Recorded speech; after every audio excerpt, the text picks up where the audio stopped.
What's up, everybody? Sorry about that. I don't know what happened here. I put everything on auto start, and for some reason it didn't auto start, so I had to go back and play things over again. That was redonkulous. But anyway, I'm here. We're starting the stream. I want to say happy Star Wars Day. May the 4th be with you all. This is my favorite time of the year. Again, I'm going to have to repeat everything I just said.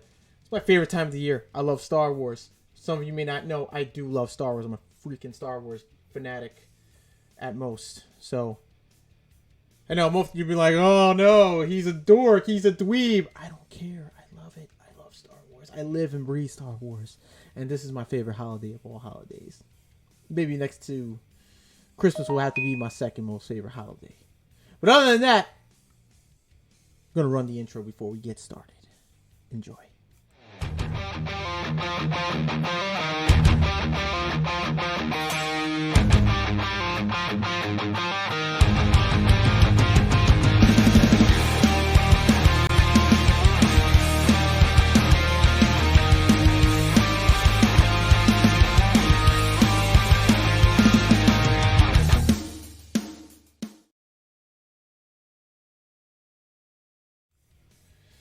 What's up, everybody? Welcome to the stream. My name is Jonathan. I'm the host here for you today. I'm really excited. It's my favorite time. It's my favorite day. I'm gonna binge watch some Star Wars movies later after the stream. That's right. I'm gonna start from I'm gonna start not from the original trilogy. I'm gonna start from episodically, chronologically, or however you want to say it, from episode 1 to 9. I might even go from episode 1 to the Star Wars story movies, Rogue One, the Solo movie, and work my way to the television series, which is probably impossible. I might have to skip that and just go with the movies, and then go back to the television series again, I guess. I don't know. I don't care. I just love Star Wars. I'm wearing Return of the Jedi. Well, actually, it says Revenge of the Jedi. See, it says Revenge of the Jedi. That was when back then they were gonna call it that movie back in for the 1983 film, and then they decided, well, that makes no sense because a Jedi it's not in the way for a Jedi to have revenge, so they changed the name to Return of the Jedi because it just makes sense. So let's see here. Going to the chat window. Yo, me Dibble at least waited this time. I hate Star Wars, Star Trek. For the win. I like Star Trek. I ain't gonna lie. I like Star Trek too. But I love Star Wars the most. I'm sorry, man. I'm so sorry. I'm sorry. But if you hate Star Wars, then why are you here, bro? I get you want to swing by and say what's up. I get it. So why is it Star Wars Day, bro? You gotta look at history. Let's look at the facts. Let's look at the facts and why. Well, the very first Star Wars movie, I believe, was out on this date, back in 1977. Let's find out. Let's do a Google search. Shall we go? You want to do the Google search? Let's do a Google search because I think you want to be edumacated here. Let's edumacate you. Let's find out together. All right, we're gonna go to my Google screen here. Why is Star Wars Day Star Wars Day?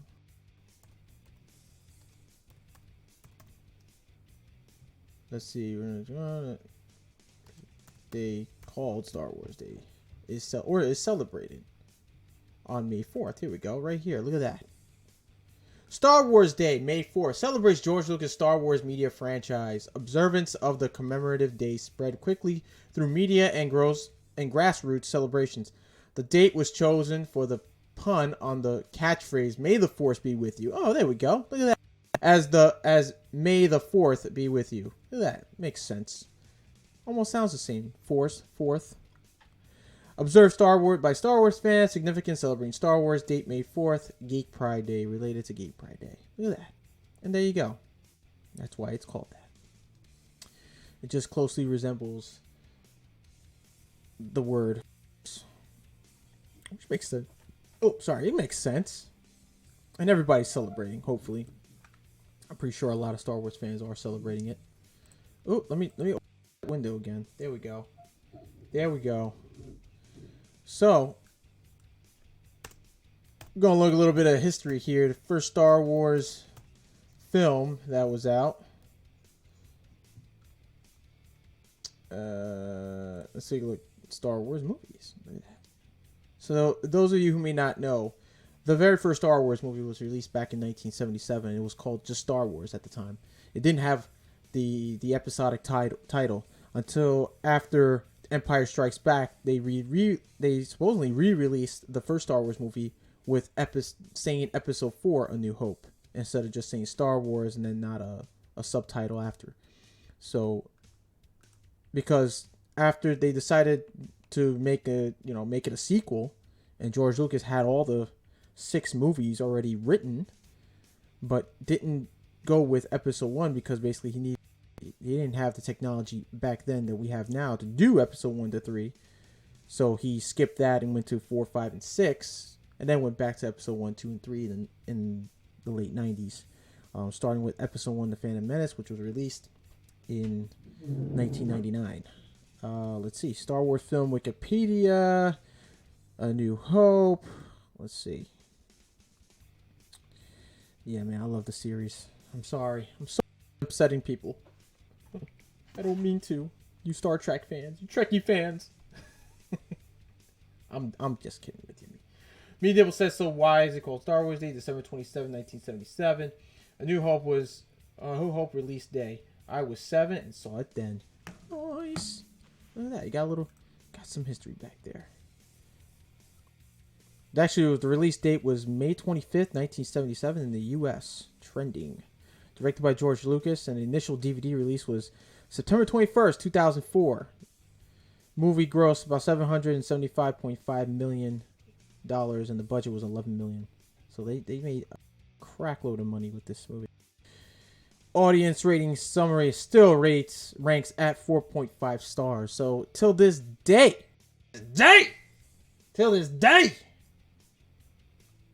movie is still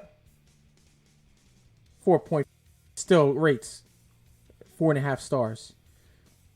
Even with the low budget technology they had back then, it's still a great movie. Still a great movie. I mean, you still got a young generation even watching the original.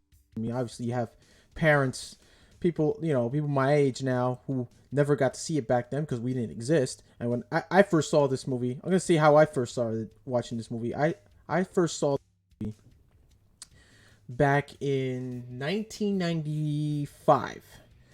My old man, my father, we used to live out in Bushwick in Brooklyn, and one day, right? One day, I was reading a book, The Empire Strikes Back, with all the pictures, the movie book. All right, it was a big book, like this big, this huge, and all the big pictures from the movie, the actors, and I read it, and I was like, man, this is so cool. Like, I wonder what it would have been like, to actually see the movie. And my old man was sitting down. We're eating breakfast. It was just me and him, and my mom and my brother were out early that morning, out with I guess with some relatives. I can't remember specifically, but I do remember sitting down with my dad, eating pancakes and bacon, and and that he made me, and he was like, "You want to see these movies?" And I said, "There's a bunch. There's more than one." And he goes, "Yeah." And he goes, "Yeah, we can go to Blockbuster." Back then, Blockbuster Video was the shiz. So he was like, "Let's go to Blockbuster later today, and we'll go get the movies." So we got them on VHS, and it came the 3 movies. The 3 original films. I think I have 2 of the 3 movies still. I gotta go. I'm still sifting through stuff, so I should have the original tapes, the original cut films on tape. And in the tapes, they even show before the movie even started, it shows each movie had an interview with George Lucas, with Leonard Moulton interviewing George Lucas, which is pretty cool. He's like describing how the whole movie went, and I just sit there and watch it and be like, whoa, like this movie looks pretty sick. And after seeing all 3, I was just, after the first one, A New Hope, I was just hooked. Then I saw The Empire Strikes Back. I was hooked even more. And then Return of the Jedi, and forget about it. I was just lost. I wanted to go to Toys R Us with my dad. We got the X-Wings, all the little action figures. I was just hooked. And I was just like wondering, like, man, are they, is there more? Is there more Star Wars coming? And I remember in the last, not the last, the Return of the Jedi movie, and the interview with Leonard Moulton, he was saying, Leonard Moulton asked him, do you think we'll ever see Star Wars in the future? And he goes, George says at the end, definitely. And I was like, what? So, yeah, I just, like, I couldn't wait, man, until I think I was back in when I first heard that he came in and announced he was doing 3 more movies, starting with Episode 1. I was already then a member of the Star Wars fan club, so I would get like magazines and magazines about what's going on with future with the future of Star Wars and what they doing next, and that's when I got this magazine with magazine was just like Star Wars for kids, Chewbacca's Homeworld and whatever, and I was reading through it, and there was an article in there and it said that George Lucas has already got casted a few castmates for the Episode 1 movie, and didn't even have a title then. And it showed the pictures of the actors with Ewan McGregor, Natalie Portman, Jake Lloyd. I was like, oh, dude, this is gonna be crazy. And they show a little, and then the next issue month after they show some clip like screenshots of like the movie, and I was like, oh, dude, this is gonna be sick. I can't wait. And when it was released back in 1999, I was 11 years old, and I tell you, man, every movie theater was packed with lined up with people. When I lived out in Queens, after we moved from Brooklyn to Queens, every movie theater had people lined up to see this movie, and I was so fortunate to see it, man. It was awesome at the time. But now most people say, oh, Episode 1 and to 3 is like, it's terrible acting, too much CGI, which I have to kind of agree. The story was good. It's just that it was too much.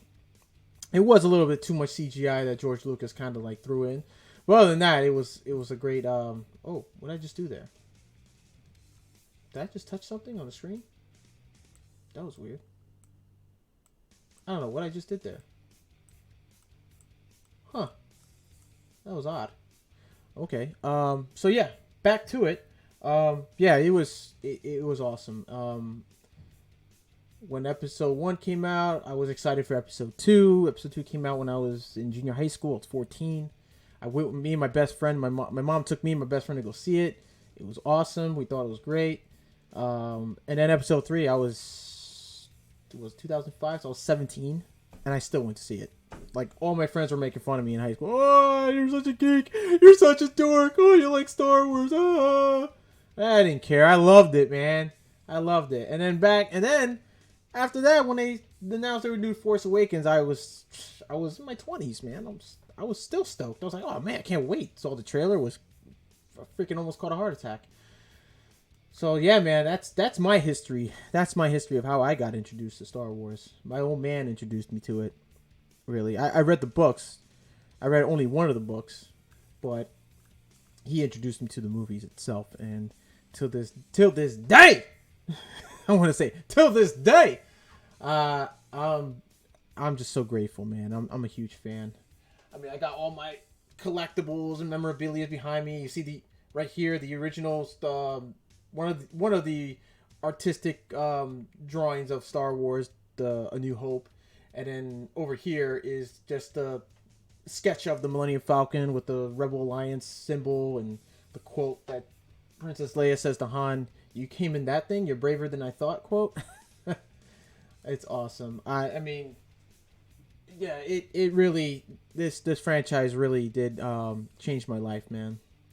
And I became, because of Star Wars, I became a science fiction buff too. I loved science fiction movies from there on.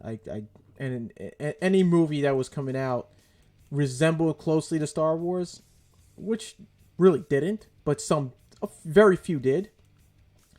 And I thought it was just great, man.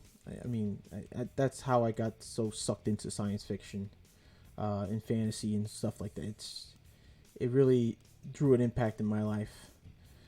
And I hope those of you who have been impacted by Star Wars. You're celebrating this day, and you tell me a story about how you were first introduced to the films and how did you get, get into the science.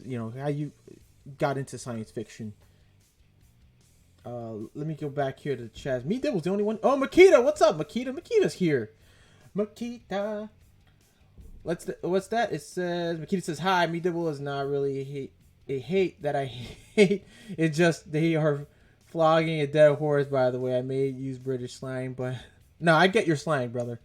I'm expected to know U.S. slang, so I expect you to know British slang. Oh, I understand your slang. Trust me, I watched a lot of films from the UK, and it's all about looking up the meanings and stuff. And I gotta tell you, and I watched a lot of Guy Ritchie films too, which are great and hilarious too. My favorite, I gotta tell you, my favorite was Lock, Stock, and Two Smoking Barrels. Oh man, I'm gonna say it again. Till this day is a great movie. Let's see here. Me Dibbles' Blockbusters, the place you go to find they have run out of VHS you want. Oh, dude, back then, man, I mean, even when I was like in junior high school, it was still around back in like 2002. And I was still renting video games and movies, but mostly like we started, they all, switched over to DVDs. There were some few VHS here and there, but they all just, transitioned to DVDs, and, video games became, CDs and stuff instead of cartridge games and stuff like that. But, dude, I mean, I gotta tell you, as a Star Wars geek too, bro, I even went after the video games. Like, the best Star Wars game I played back then, I would say, late 90s. Yeah, mid to late 90s, is when the Nintendo 64 was out. And me and my brother got it for Christmas, man. And the first, actually no, our dad got us when our parents got divorced, and we would go see our dad back in '96. We all went out one day, and he surprised us with getting us a used Nintendo 64. And back then, it wasn't GameStop. There was no eBay Games. It was or whatever it was called, EB Games or GameStop. It was FuncoLand. I remember FuncoLand was around, and we got it there. We got it at FuncoLand, and the first game we got for that N64 was only Star Wars Shadows of the Empire, which was awesome. Me and my brother would take turns and play it. It was like, holy crap, the music. It was like the movie back then. And now you look at it, it's like, oh, it is what it was. It was great during its time, but that game was all. Then we got we started getting more and more in Star Wars games. Like Rogue Squadron was awesome. We got into playing with PlayStation as well. Star Wars Jedi Knight, Jedi Outcast, Jedi Academy. That was an awesome game. I mean, it was a bunch of games. Then we even got the pod racing game, Episode 1 pod racing, or Episode 1 Racer. That was fun. That was real fun when it first came out, and I don't know what else to say, man. Those days were great. Sci-fi is king. 2002 is the year I went to Japan for 3 months on holiday, and 2003 I went to NYC. Nice, dude. That was great. Duel of Fates was awesome. It was fire in that movie. When Qui-Gon and Obi-Wan were fighting Darth Maul, the music in that scene was lit, man. It was totally dramatic, and it wasn't like overly dramatic. It was just right, man. It was the perfect sound, the perfect music for that scene. Oh man, and I mean, they introduced it in a couple of other like TV series. They slightly reintroduced it in Solo: A Star Wars Story at the end of the film. And I don't know. Well, it's 2020, so I should just say it anyways. And hopefully some of you already saw it there. At the end of the film, where they show Darth Maul was the leader of Crimson Dawn, and they played Duel of the Fates a little bit. And I thought that was dude, that movie was good. I mean, it was poorly promoted, by the way. Solo Star Wars movie, Star Wars story, but it was poorly promoted. Um, but it was a good movie. It was good. We got a chance to see Han Solo's, past, his younger years, and where it would lead. Like, where does this movie lead off to? And what surprised me more was the end with Darth Maul showing. I was like, yo, this dude is still around. Like, he's, I knew he was around anyway because of the TV series Rebels, and I was really after the Clone Wars, and then start watching Rebels. And by the way, I saw all four seasons. I thought it was a great series as well. It was awesome. And then reintroducing Darth Maul and his demise, which was great, by the way. Where Obi-Wan finally kills Darth Maul on Tatooine, and that's it, done. But before that, it showed what he was doing between Clone Wars and Rebels, and this movie, Solo Star Wars movie, Star Wars stories, explained that part. He was still underground, running a criminal organization, and he was like just biding his time to, his whole purpose was not to just come up with his own version of his empire. What most people some people think was the whole purpose was to use his resources to find Obi-Wan. He wanted his revenge really bad, and that's what kept him alive throughout those years. That's what kept him really interesting as a character. Darth Maul is like he wanted to find Obi-Wan. That's the whole point of the series of his life, of his story, because Obi-Wan nearly, sort of killed him, assumed he killed him in episode 1, The Phantom Menace, and then came back in the Clone Wars, and right now, last Friday, I got to see, I believe the episode 10 of the Clone Wars, the final season, which they finally, released in I believe in February. Was it February? I think it was February. If I'm looking at calendars closed up.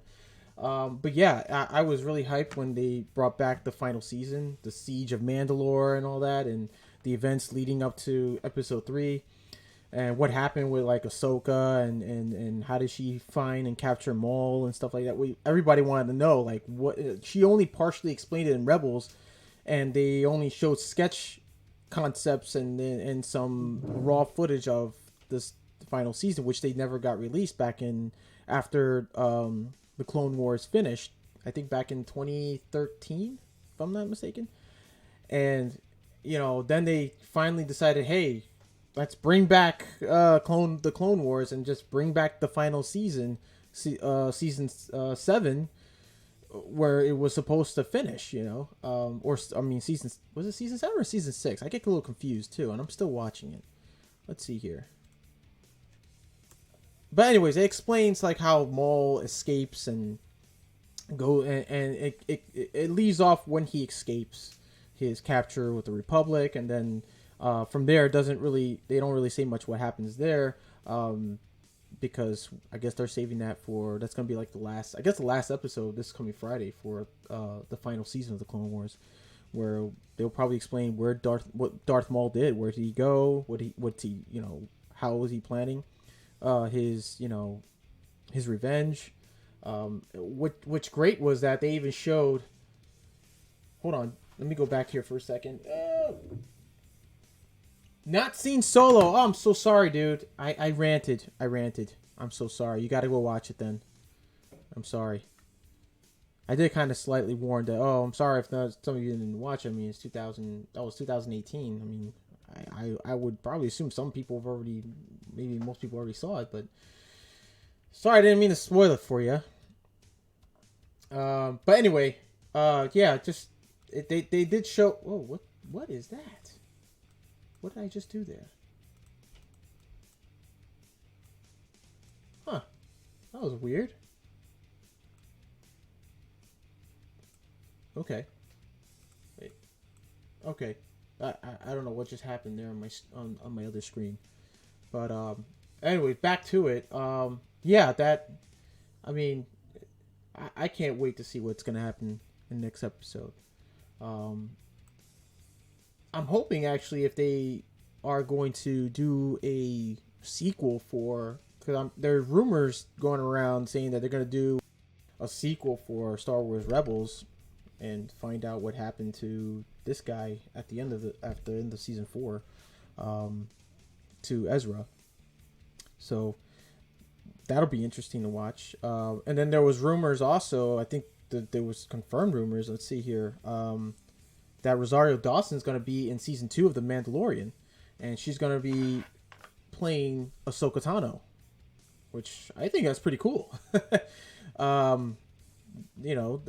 The former Jedi apprentice of Anakin Skywalker from the Clone Wars, and they're going to bring her.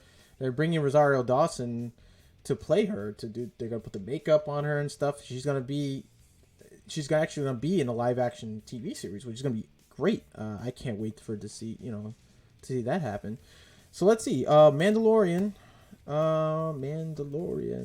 Which, by the way, Mandalorians are a pretty interesting race too, man. They're pretty cool.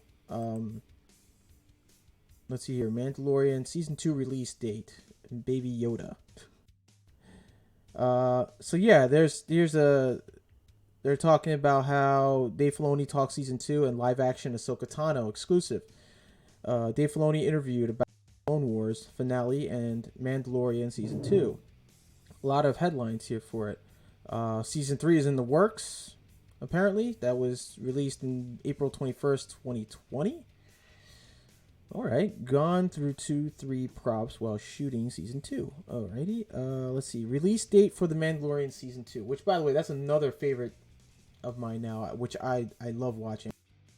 I've been always wondering, out of all these years, when will they do like a season 2, or I mean, no, not season 2, a live action Star Wars TV series? And Lord and behold, Dave Filoni got together with Jon Favreau, who directed, and they did it, man. They just they went on through it. They got the actors. They kept with their own story too, and that also would tie in with the movies, possibly with the movies, and some connection to the films and other characters from the TV series, past TV series, which I think is amazing. I think they did an awesome job with the show, even though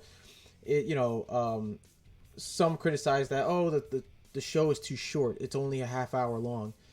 Well, that's the point, I mean, sure, some fans want an hour long series because they want to see more. They want to really sit down and watch the show as if it's a movie, and it feels like a movie if you think about it. Plus, and you watch the entire season, it's like kind of like watching an entire movie. It's awesome. I think it's great. Let's see here. The trouble with Star Wars is the Jedi, they don't believe in balance. They want to destroy the Sith. That's true. Leading to the fact that Ahsoka let me tell you something. Ahsoka Tano, and before Ahsoka Tano was Qui-Gon Jinn. Qui-Gon Jinn believed in balance in the Force. He believed that there's always going to be a light and dark side within a Jedi itself, and that they need to find balance. That's why Qui-Gon was looked differently. Some Jedi believe that he was like a gray Jedi. He was in between light and dark, and he was trying to instill that philosophy to Obi-Wan. But I guess Obi-Wan didn't quite get the message, but just kind of went following the rules of the Jedi, and following teachings of like other masters and like Yoda and Mace Windu, and following just the Jedi code. But as Qui-Gon, he wouldn't really follow the code. He would only follow and serve the Force, not serve. He didn't want to be involved with like political things. Jedi were purposely meant to only be peacekeepers of the keepers of the peace. Sorry, not soldiers, as the quote says. And Ahsoka, on the other hand, she learned the hard way. She learned that the Jedi were technically, fighting for the dark side, because they were not, going by the saying that they're keepers of the peace, not soldiers. And she realized, like, wait a minute, the Jedi are kind of hypocrite. They're not following what they would normally follow in their teachings, and they go completely another route, you know, which I had to agree on, and she saw it. She saw that the Jedi are flawed. They are flawed. They don't really follow 100% with their teachings and their code at times. And what threw them off was just war. The Clone Wars threw them all off, and they also, in their own hubris, they fell. So Ahsoka was basically also in the path where Qui-Gon left off on. Like, basically Qui-Gon Jinn was like, okay, look, I'm not serving light or dark. I need to find balance. I only serve the Force. And he's gonna go with whatever the Force tells him. Like, hey, look, for instance, Anakin Skywalker, oh look, he's the chosen one. And he brought him towards, the Jedi Council, and they didn't believe it. And they're like, oh, how do you know he's the chosen one? And he goes, well, the Force guided me to him, so I'm gonna follow that. I'm gonna follow what the Force tells me because I'm a servant of the Force. And the Jedi were like, no, bro, like, what? Like, no, we decide on who's gonna be a Jedi and blah blah blah. Like, yeah, but then, if you're all like, oh, we're piece of the keep, not we're peacekeepers, we follow the light and this and that, and we do what the Force tells us, but then you're gonna turn around and say, well, no, dude, we don't think he could be a Jedi, we don't think he's the chosen one, and the Force is not telling us that. We're gonna decide, because they're just, they became so embellished by their power, and it's kind of sad. I mean, yeah, they're cool, they're a pretty cool religion, but they didn't follow it the way it was meant to be followed. And the way it was meant to be followed, like, for instance, the Journal of the Wills. If you read up a little bit on the Journal of the Wills, it's basically what Qui-Gon Jinn was following. And he was like, okay, there's gonna be evil, there's gonna be dark, and there's gonna be light. You got to serve both. I mean, you can't serve both, but you have to find balance and serve the Force. You're just not gonna serve, one of the other side. So basically that's what it was, man. And Ahsoka was like, basically, she woke up to that and said, yo, nope, the Jedi are kind of like screwed up, and I'm gonna go on my own. I'm gonna figure things out on my own and follow what the Force tells me to do. And that's what basically it was. She went with whatever the Force told her. Hey, there's danger here, you make this decision. She let the Force guide her. Otherwise, other than that, the Jedi believed that the Force should guide them, but they didn't really, perceive it in that sense. Like, they didn't really understand the Force. I mean, no one will understand the Force. Like, they always say, oh, the Force is hard to understand, but you just have to listen. And that's what Ahsoka did. That's how she survived that's how she survived the Jedi Purge, Order 66, and how she survived the fight with Darth Vader, and how she's still now out there looking for another Jedi. And I mean, if you haven't watched Star Wars Rebels, I suggest you watch and see what happened with Ahsoka, because I believe she's in season 2. And it goes from season 2 to season 3, if I'm not mistaken. Actually, no, I'm sorry, season 2. She's on season 2. So yeah, I would suggest you watch from season 1 to 4, and to see what happened to her, and where it follows through after that. I mean, knowing that now they're going to bring her to a live action TV, that's going to be lit. I can't wait to see her in The Mandalorian. So let's see here. Whoa, what is this? Too many. What the heck is this? Okay, so The Mandalorian is now on Disney Plus in the UK. Okay, got that. Hold on a second. What are the questions you're asking, buddy? Let me keep up. I'm the chats here, because we're talking Star Wars, man. I'm totally into that. The Trozars, a Jedi, they don't believe in balance. They want to destroy the Sith. Ahsoka is badass. Definitely, she is badass. Looks like you no longer stuck with just me, John. APEC is in the house. What's up, APEC? He didn't like politics of the Jedi Order. Exactly. Thank you. That was Qui-Gon. He didn't like the fact that Jedi were getting involved in politics, and they let it happen. And that's what also became their downfall. And you're absolutely right. Force, code, etc. Dude, he just followed the will of the Force. That's all you gotta do. If you're gonna be a Jedi and you're gonna study the Force, you might as well follow it. Right? The Force is going to tell you stuff. If you're a Jedi, it's going to tell you, hey, look, there's danger here. Hey, look, make this decision. I think this is better. Or you'll lead to something dangerous, or you have to make a sacrifice. You have to sacrifice this person and that. Like, Qui-Gon Jinn was even in his, if you read his past, like in the past books, he was even willing to sacrifice friends for the greater good, in a sense, and all because he was listening to what the Force was telling him. And it wasn't because it was the dark side or the light. It was just the Force, It was telling him, like, look, you got to make a choice, but I believe you need to sacrifice this person to save, X amount of people, like he would do that, even though he'll feel bad. He'll regret certain things, for doing it. It was just because he was following the will of the Force. That's what it was.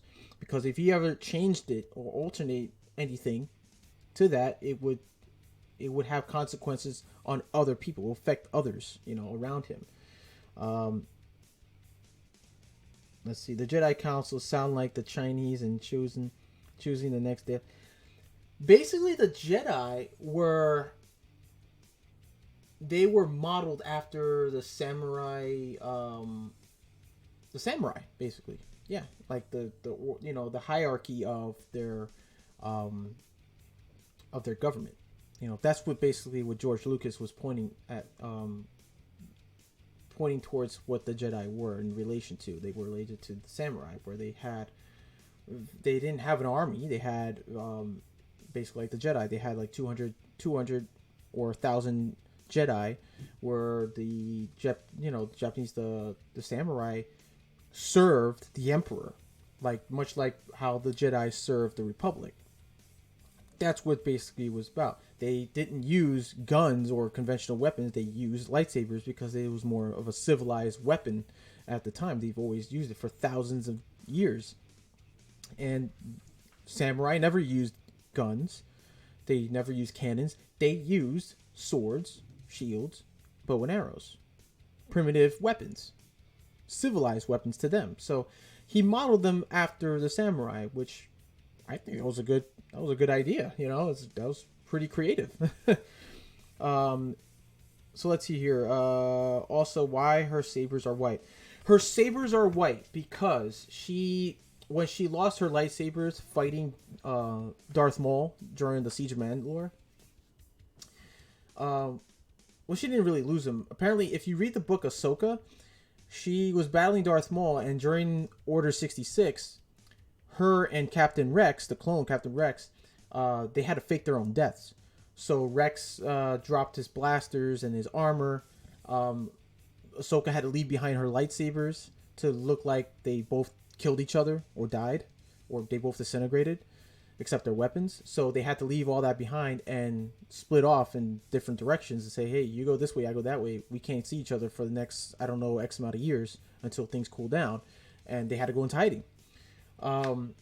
Ahsoka, how she got her lightsabers, that she picked up parts as she, during her journeys, as a mechanic and working for different traders and miners and stuff and garages and repair shops. And over time, she collected parts for her new lightsaber. The only thing that was missing is it's a lightsaber crystal. You need a kyber crystal to, that's basically the heart of the lightsaber, right?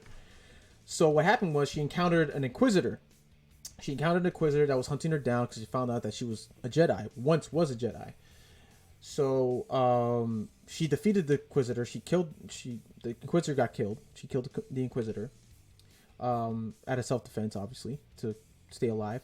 And she took the crystals out of his lightsaber, and she basically bled the lightsaber and not so bled the lightsaber. She concentrated all the force on on the synthetic crystals that the Sith Inquisitors used, because there was no kyber crystals. All the kyber crystals in different worlds were being harvested for the Death Star laser beam.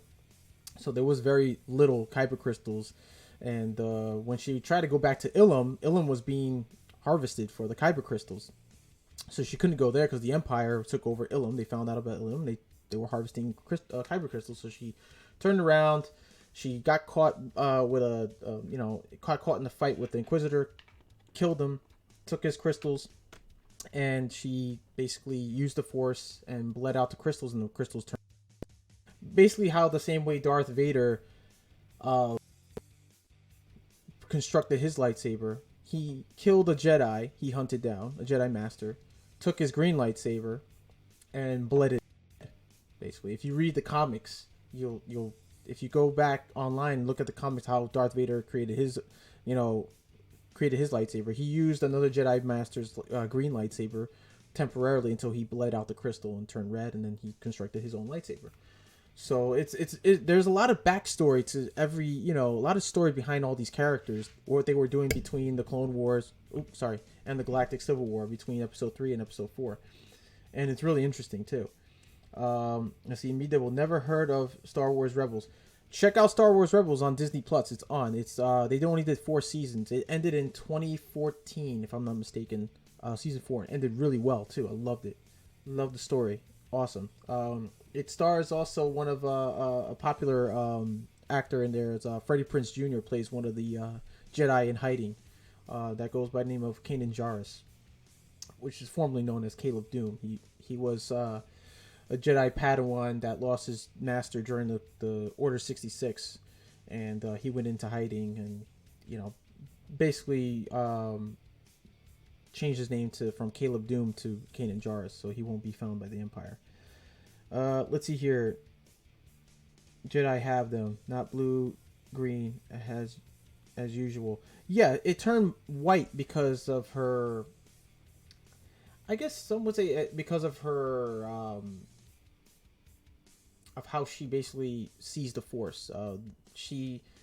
Ahsoka's balance between light and dark would basically make her the crystal that she was trying to bleed out white. So it's basically the white is between a balance between light and dark, and it signifies. They say it signifies a gray Jedi. So basically, I guess you could call Ahsoka a gray Jedi in a sense, because she doesn't claim herself. She doesn't claim to be a Jedi anymore. So she's just kind of in between. Gonna be sick as crap to see her. Dude, yeah, it's gonna be awesome to see her in live action. I can't wait. I mean, as Rosario Dawson they did a concept art sketch of her, and I'm assuming that they're gonna go with that sketch of her as Ahsoka Tano to literally bringing it to life, and I think that'll be awesome, man, to see her. It'll be so sweet.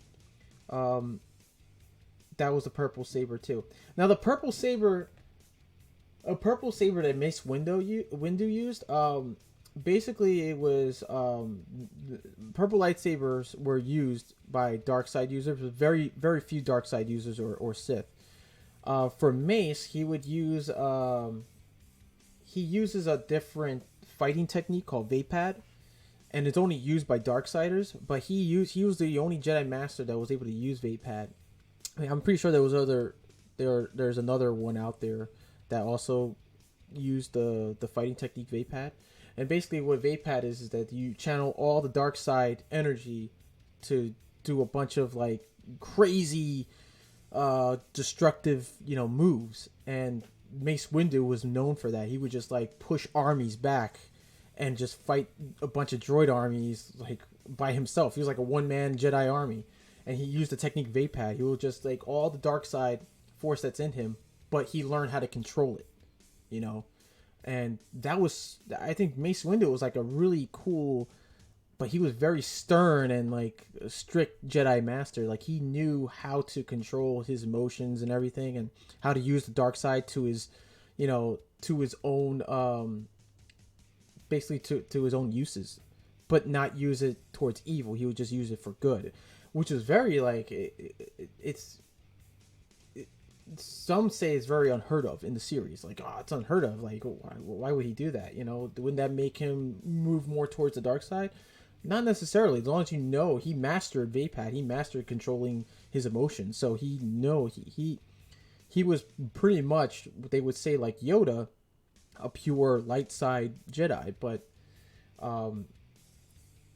most would say like, you know, you can't be a pure Jedi. A real Jedi will learn how to balance between light and dark, which is agreeable. I agree on that. You know, they would have to control their emotions and, you know, learn when not to, you know, express themselves emotionally and stuff. It basically, the Jedi were like, if you look at them, they were pretty cool. They had a great philosophy and all, but they didn't really implement it as well, and they kind of went on a wrong path with it. And they were kind of like robots in a sense. Some would act like robots, like, oh no, you know, light side's, you know, the only way. Not technically, not really, you know, but yeah, but you know, Mace Windu was like the only light Jedi at the time, canon wise, had a purple lightsaber, and a lot of other Jedi masters will say, well, you know, that's a little odd that he has a purple lightsaber. That's more leaning towards the dark side, but he wielded it very well, you know. Let's see here. There's like 7 or 8 colors of sabers. I actually have a lightsaber I bought for my fiance, and she loves it. She loves the color purple because when we were watching episode 2 to Attack the Clones, she saw Mace Windu with a purple lightsaber. She's like, oh, I want a purple lightsaber. So I got her lightsaber from Kyber, from, I think it was called Kyber Sabers, I think it was called. Yeah. And it's a RGB lightsaber, which means it has multiple colors. I actually have it charging right now because it was like, I was taking a look at it and the battery was like dying. I can probably show it to you guys. Hold on. Let me grab it. I got 2 lightsabers. I have an actual an FX lightsaber, Obi-Wan Kenobi lightsaber.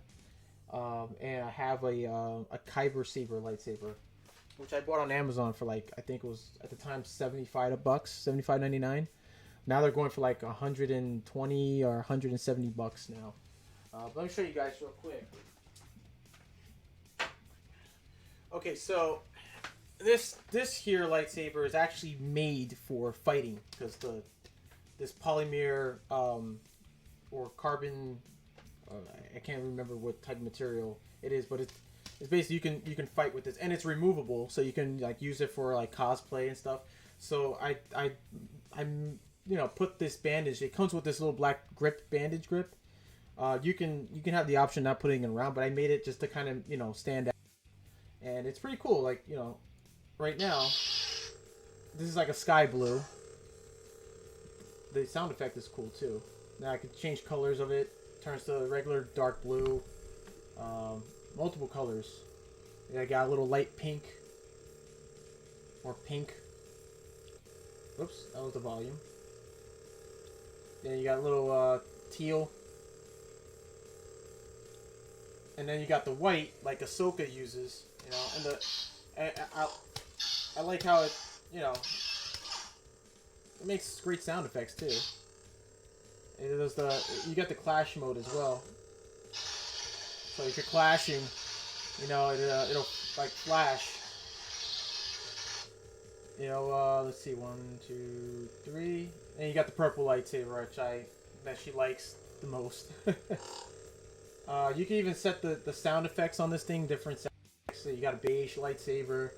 You got the red, obviously, you know, crimson red. If you're like, you know, want to dress up for like Darth Maul or something. These even actually attach to each other. I like about these lightsabers that you could attach another lightsaber with a little piece of coupling, and you can have a double-ended lightsaber, which is pretty cool. And then you got the yellow lightsaber. There's different meanings for these colors, but the primary colors the Jedi use is blue, dark blue, green,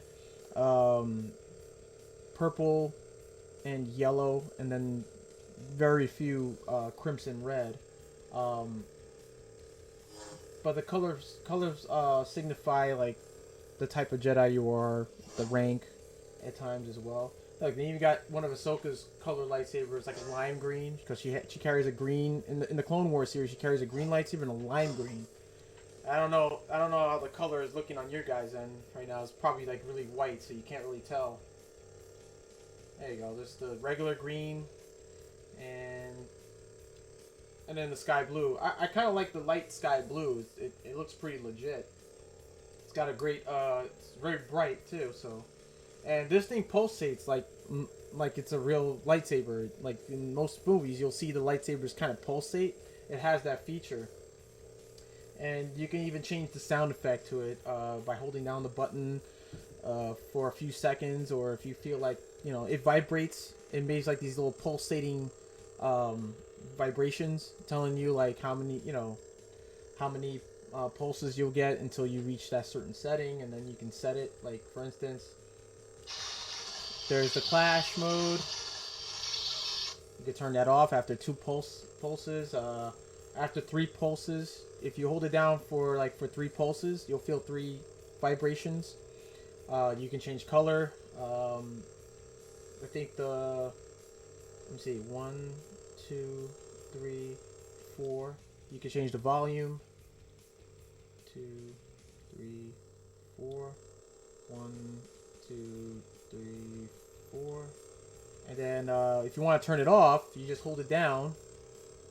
2, 3, 4, and after the 4th pulse, that's it. It turns off.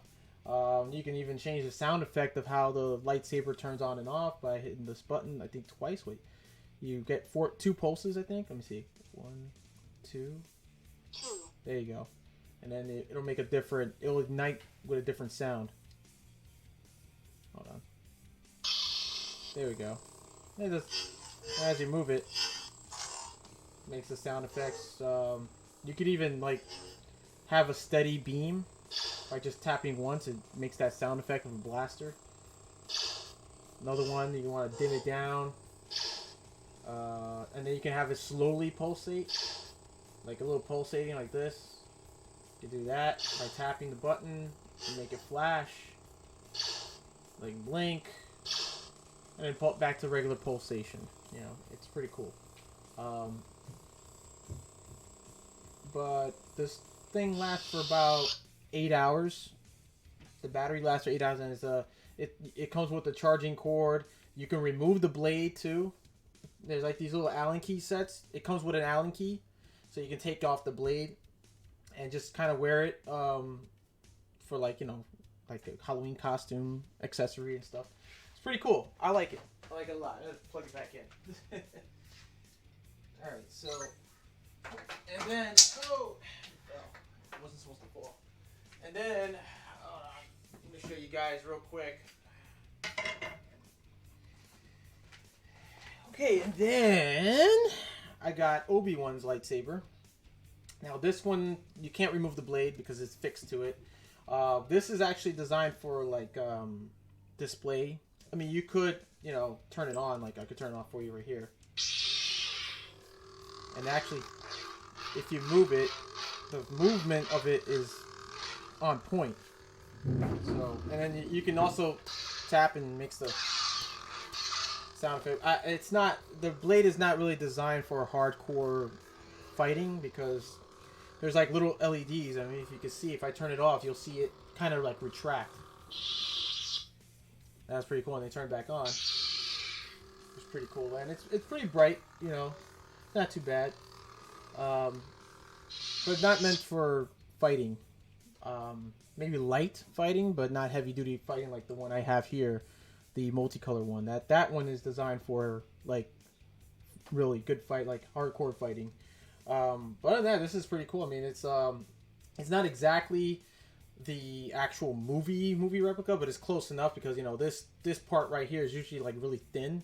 It's not thick because this is just the emitter part, and they have to put all the, you know, the processors and chips in here and stuff. Other than that, it's really solid. It's like made of actual aluminum, so it's really like hard aluminum. So it's pretty solid toy, and it comes with like a little mounting piece so you can display it, which is awesome. This goes for like $159. My fiance bought me this as a gift. She knows I'm a huge Star Wars fan, so I was like, I always wanted to get one of these to just have, for my collection. So she got me Obi-Wan's lightsaber.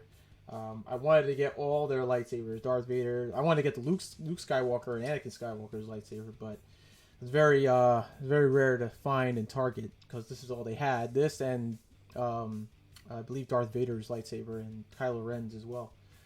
But this is really cool. I like it. I like the actual effect of it when it just ignites and then retracts. That's pretty cool. Oh man. Man, these are. And you got to take care of these things too because they could be a bit of a handful also when you take care of them because they couldn't, if you leave them on display, you get them really dusty. They collect dust. So you got to constantly use a damp cloth and wipe them down, dry them up. Let's see here. All mean a different force. Oh, the lightsabers? Well, the lightsaber color, it's not necessarily a force power. It's basically your position. Like, for instance, the blue lightsaber represents the Jedi Guardian. They focus mainly on combat and skill in combat rather than knowledge of the Force. A green stands for the Jedi Counselor. They mostly focus on knowledge and diplomacy and less on combat. And then the yellow lightsaber represents the Jedi Sentinel. They carry the balance between being they carry knowledge, the balance between knowledge, or they study between knowledge and combat. So they're evenly balanced with being diplomatic and being knowledgeable and wise, and then also they're equally as good in combat as well. The purple, not quite sure. They didn't really give a definition for the purple lightsaber. I haven't really gotten an exact meaning for it. I mean, there's multiple meanings online that they talk about what the purple lightsaber or what a lime green lightsaber stands for, or sky blue or red. Now, red is basically, the Sith use the red, mostly red, crimson red lightsabers, and it just means that someone's, use of the dark side, or they're ranked as a Sith or dark Jedi. There's no actual rank for them, just the meaning of what they for. For a Jedi, they identify themselves from the color of a lightsaber to what they are ranked as. Like for Ahsoka, Ahsoka's first lightsaber was green, so she was trying to lean more towards being diplomatic and understanding how the Force works, and rather than focusing on combat. But then again, you got Anakin, who focused more on combat, who's very good and skilled warrior, a skilled Jedi in fighting techniques. Basically, he took Ahsoka under her wing, and she kind of lent more to that, being the Jedi Guardian, but using a green lightsaber, which is fine. I mean, hey, if you're not really meant to be a counselor, but you have a green lightsaber, you can still be focus on combat and be a Jedi Guardian and have a green lightsaber. It's fine. What does it matter, But that's what it would mainly represent. Like, if you go back and try playing the Star Wars Knights of the Old Republic PC version, or you can even download it if you have an Android. You can download it on your phone. I have it actually on my phone. It's an awesome RPG game. You get to train as a Jedi in the game, and you get to choose the type of color crystal, and they let you know in the game, like all the Jedi Masters in the game who train you, they let you know what the color stands for. So blue is Guardian, Jedi Guardian. The green stands for Jedi Counselor, and the yellow stands for Jedi Sentinel. So and then there's some Jedi who use two lightsabers, a blue and a green, or two blues or two greens, or double bladed lightsabers. There's one Jedi Master who so happened to be an agent for the Sith during the Clone Wars. His name was Jedi Master Palm Krell. If you don't know who Palm Krell is, you can look him up on Google. He was a Jedi general during the Clone Wars, and he basically took Anakin's elite 501st, and Anakin had to go to do another mission or whatever. Palm Krell took over for him as acting general, and basically he was getting all the clones killed on purpose. He was like a really mean Jedi general until they figured out what his plan, what he was doing. And, the clones decided to take it upon themselves and do a mutiny and imprison him. And he was the type of general that used foldable double-bladed lightsaber, 2 double-bladed foldable lightsabers. And the guy was a beast, bro. He would like tear down all the clones when they found out what he was up to. And he was just tearing them apart. It was crazy. And luckily Captain Rex, man, like he's a G. Like I love Captain Rex in the Clone Wars. He's awesome, dude. And by the way, if you don't know who Captain Rex is, also, he served in the 501st alongside Anakin Skywalker, who was the acting general of that army. But he didn't have anything to do with he did have something to do with Order 66, but he wasn't there at the Jedi Temple. He was elsewhere with Ahsoka Tano trying to capture Darth Maul and the Siege of Mandalore. And basically he almost killed Ahsoka until like his inhibitor chip was removed. So that's what was basically controlling all the clones to follow the Emperor's orders, or Palpatine's orders, to execute Order 66. And immediately they would understand what that means. It was like programmed in that chip to let them know this order is to kill all your Jedi generals or any other Jedi.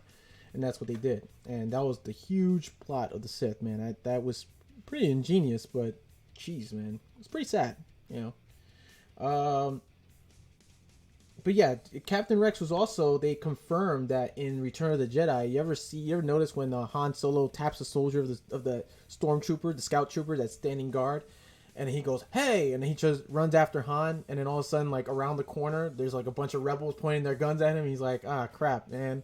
And then you see that old man with the beard.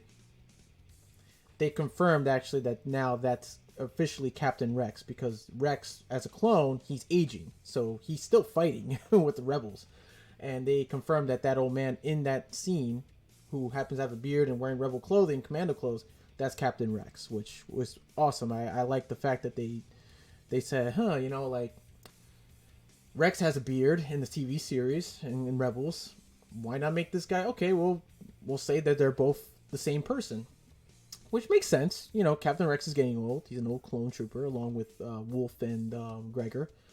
And, they're getting old. I mean, clones don't last that very long, which was amazing. Like, I was thinking, like, wow, that guy does kind of look like Captain Rex in the TV series. And then they confirmed it. Pablo Hidalgo and Dave Filoni said, yeah, they officially, and Lucasfilms officially said, hey, yeah, this is Captain Rex. So he had everything to do with the Battle of Endor. So that was pretty cool. I mean, not everything, but that part, yeah, he was involved in there too. Samurai also use axes and spears as well. Didn't know that. I don't have Disney Plus. And me, Devil Bro, you should get it, man. You got an option to go a year. I think it's like $60 a year, or you could do like the $6.99 a month thing. I chose the $6.99 a month. I mean, for now, and I'm liking it so far. So I might consider doing it a yearly subscription with them. Let's see. The thing that is missing is no dark side and no light side, just the Force. Well, there is a dark and light side. If you watch the Clone Wars, there's actually beings called the I forgot what they're called now. Well, they live on a planet called Mortis. It's like a Force planet. And there is the sister who represents the light side, and then there's the brother who represents the dark. And then the father basically represents both. He's like the balance between both his daughter and son. And in that episode, Anakin, Obi-Wan, and Ahsoka go accidentally somehow get to that planet. They get knocked out unconscious, and they're transported to Mortis by running into this giant object in space. They call it's like a pyramid. I forget what it's called, but it originates from the storyline of the Dawn of the Jedi comic book series, and the pillar or pyramid, which is called Mortis, apparently. Um, it originates from the planet Tython, where which is like the birthplace of the Jedi. But I think they changed all that since now they separated the continuity of Star Wars between the expanded universe and canon. So, anyways, the father is basically a balance who keeps in check the light and dark side, the sister and the brother. And eventually, the sister dies, then the father dies, and then the brother dies. Because Anakin was supposed to replace the father to keep the brother and sister in check, because he was the balance between both light and dark, and that didn't work out so well. It didn't work out so well. So yeah, there is a light and there is a dark side, and then there's the balance. There's a gray area called the balance, and that's why in that episode they were trying to teach Anakin, Obi-Wan, and Ahsoka, like, you can balance the dark and light. You just got to keep both of those in check with your emotions and everything else, which I don't think Obi-Wan didn't really understand that. Like, he kind of rejected that fact, and he believed more in the light than the dark, obviously, and didn't believe that you can balance both, which was possible. And Anakin was also an example, because he was also, he would sometimes lose control but then regain control and lose it again, regain it. Anakin was, yeah, a lot of people say, yeah, he's more to the dark side, he becomes Darth Vader and this and that. But that's one of the reasons why he was known as a chosen one, because he still had good in him. He was wrestling, so he was wrestling to balance both light and dark. And eventually, yeah, he found that balance by killing but died. He died and not able to really continue on, to learn how to truly balance the Force, and he died trying to save his son Luke. So in a sense, yeah, he understood it towards the end, to his death. So it's a lot of, there's a lot of there's a lot of messages in the series as well, the TV series and in the films. So let me go back to the comments here, the chat. The thing is missing is no dark side, no light, just the Force. Yes, because the Force is the balance between light and dark. It serves both. Amino thinks that's where Clone Wars and Ahsoka was going to before canceled animated series and brought back to last season. It's that feeling I get from Ahsoka and a new season. Yeah, you notice that in the new season, in season 7 or season 6, the final season, whichever it is. I think it's season 6, if I'm not mistaken. I don't know. That, yeah, she's kind of like, you see how she reacts to like Obi-Wan and Anakin, and to the fact what the Jedi Council wants her to do, and she's like, no, bro, like I'm not following you guys' orders. I'm not with you guys anymore. I'm doing my own thing. I'm gonna decide what's good and what's the right decision. Okay, I just need your help. I just need you to give me some troops to do it. That's it. That's basically what it is. And she had a really strong attachment to Anakin because it was her master. It wasn't her first Jedi master, but she had a connection with him. She had that friendship with him. Her first Jedi master was Jedi Master Plo Koon, who discovered her on her home planet and found out that she was a Force sensitive and brought her to the Jedi Temple, trained her, had gotten her trained, but on her, temporarily on his, teaching her some things here and there. And then once in a while, if, during the Clone Wars, once in a while, if Anakin was like doing a mission elsewhere and she would have to, stay behind in Coruscant. And she did a couple of, she hung out with Plo Koon a couple of times and, got to learn a few things from him as well. And it was pretty cool because Plo Koon is another, like, Jedi Master that was pretty badass, to be honest. Like, I liked I liked Plo Koon. He wasn't really that much in the films as other Jedi were. And in the films, it was mainly focused on Obi-Wan, Anakin, Padme, and Yoda and Mace Windu. and stuff, but it didn't really focus on all the other Jedi Masters. But Plo Koon was another. He was second best in the order as the second best fighter pilot, next to Anakin. Anakin was like the number one best fighter pilot in the Jedi Order. The guy was a beast, and Plo Koon was like second best, and he was pretty damn good pilot to me. You know, he was an awesome Jedi Master, and he was really wise. You know, he was awesome in the Clone Wars. I like to see more of him, but apparently, you know, fortunately the series is ending, so we're not going to see him because he obviously gets killed during Order 66, which is sad. So yeah, I mean, he was pretty cool Jedi Master. He was really, you know, cool under pressure, and you know, the guy was a G, man. He was a G. He knew what he was doing. You know, he, you know, even though, you know, he didn't he also, like, if you look in the books, he also didn't like the fact that the Jedi Council was getting involved in political situations in politics. But he sort of kept that to himself. He didn't, you know, even though he would converse with very few Jedi about it, he kept it to himself, away from the Jedi Council, because it wasn't, you know, they will frown upon that, you know, and they would eventually, you know, demote him.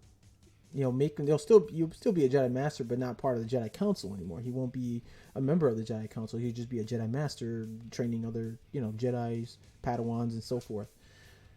So I guess, you know, in a way, he kind of was careful with his words. You know, what he was gonna say. He knew. I think he knew about the corruption that was going on. He just couldn't really prove it. You know, and he was, you know, and he was, you know, tasked with other things, like, you know, with the war and other assignments and stuff. Which is sad, because I really like to see Plo Koon, like, really discover, like, you know, what was really going on, and how, you know, if Palpatine was a Sith Lord or not. It would have been really interesting to see him, like, discover that, you know, or hear about it, and just kind of like hiding, instead of him getting killed, getting shot down in Episode 3. Because it would have been more interesting to see him in the series later on, because he was pretty dope. He was a pretty dope Jedi Master. I liked him a lot. Let's see here. Funny how, let me see, hold on. Kind of FX. That's where the Clone Wars message redacted for hidden by King of the Crease. That is religion, my God, better than your God, and if you don't agree, I'll kill. Yeah, that's, you know, I gotta agree on that, me Dibble. It was basically that. It was, if you look at the series very carefully, that's basically what it was sending out a message. Like, it was saying in the Clone Wars, it's basically saying, like, oh yeah, your religion's better than my religion, or this and that. That's what it was basically pointing out. And it was, and there were scenes in there that was saying, like, hey, it doesn't matter. We have to respect everyone's opinion. You know, it's better to respect everyone's opinion. You have your opinion, I have my opinion. I'm gonna respect it. You're gonna respect it. Whatever. You know, it doesn't matter about religion. You know, there are some scenes in that show that will tell you that. If you watch it and listen very carefully, you know, the philosophies that the Jedi Order carried, yeah, they did have a flawed system, you know, and it didn't work out. And then there were some Jedi that left the Order because of that, and they felt that, you know, our religion is, you know, the light side isn't always that good. You know, sometimes we can delve into the knowledge of the dark side and learn both light and dark and have a balance. And you see, the Jedi frowned upon that. They didn't like that. They only believed that the light side was the only side. That wasn't the case. And in my, and watching these shows and reading the books and all that, it was like, okay, yeah, you know, it makes sense. You want to, it's like, in reality, people go through emotions, you know, we get mad, we get angry, we get happy, we get, you know, sad, and we get joy and all that. And we try to, you know, human beings are human beings. We try to control those emotions. You know, we have a light side and we have a dark side, and we have to learn how to balance in between that, you know, and, you know, basically implement actions that would, you know, and implement actions carefully.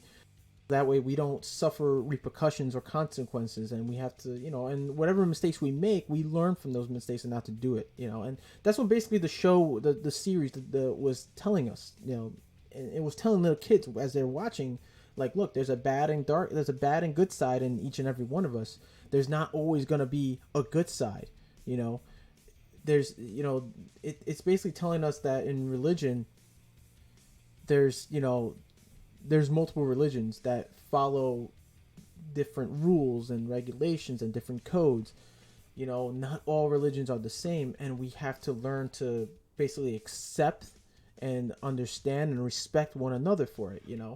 Um, and sure, others don't believe.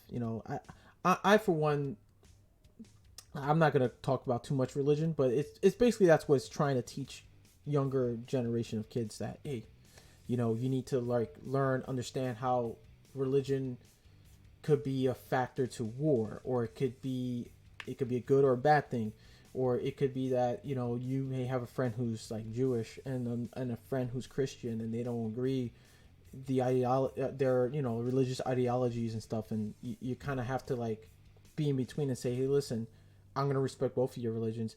We should respect each other on each other's ideals and stuff like that, and just not go into fight and try to choke, go at each other's necks and stuff. So basically, it's just trying to teach us how to that war and religion can cause multiple things, and that we could find a way to be together and work with one another and respect one another, and be in peace. That's basically what the show was like. In my opinion, that's what it basically was trying to tell us. Yeah, that's what's up, King of the Crease, dude. I love Star Wars, man. I'm sorry, I like how I love the franchise, I love the storytelling, I love everything about it. It's great. And not to mention, I like Star Trek too. I mean, I may not know a lot about Star Trek. I've in the past I would just watch all the shows, the original to the current. Now not the current ones. Now I haven't really caught on to that show Picard. I've been hearing a lot of things about Picard, saying it's a terrible show, it didn't do so well, and this and that, and I was like, all right, well, I haven't seen it. I like to watch it. I'm gonna take the time maybe to watch a few episodes, see for myself. But other than that, let's see. I'm gonna go back to chats here, guys. Oh, that's neat, being attached. Yeah, the lightsaber. Yeah, it has an attachment, so you have to like purchase it separately. There's a website called, I believe it's called, kybersabers.com or FX, or kybersaberfx.com, where you could build a lightsaber like the one I have and get it customized online. And you can have one with just one color, you can have one with multiple settings of colors, and different hilts and different blade lengths, and different attachments. It's a pretty cool website, but it's really expensive. It's like, if you have the money, you can do it, then do it. But if you don't, and you're just kind of like saving money up to the side for it, then hey, go right ahead, knock yourself out. But they're really expensive to get custom built by someone from the website, and then they send it over to your house. So be very wise with your cash. I did that customized. I just bought as is, but brand new. So it was already designed, and they were selling it over on Amazon. So I said, oh, I'll buy one. I have one more actually, but it's a single color green lightsaber. It's not as great. I mean, it's designed the same way as that, to be for hardcore fighting and stuff, but it doesn't have the settings as this one does, and it only has like one sound setting, which is kind of terrible in a way. So I kind of spent like $50 on it for whatever. But the hell, I might just give it away, or sell it, or give it away to someone or kid or whatever who likes Star Wars. Hopefully likes it more than me. Let's see here. I kind of want the FX Saber now. Dang it. Yeah, the FX Sabers, they're like 150 to 143, depending on like what the type of lightsaber or the hilt. From like Yoda's is close to no, actually no. Luke Skywalker's lightsaber goes on Amazon for, I think last I checked, it was like a couple months ago, it was like $600 or $500, and I couldn't find one any cheaper. So I said, all right, well, I'm gonna wait. I don't know how much it is now. It might be cheaper. It might be like maybe $180, $200 now.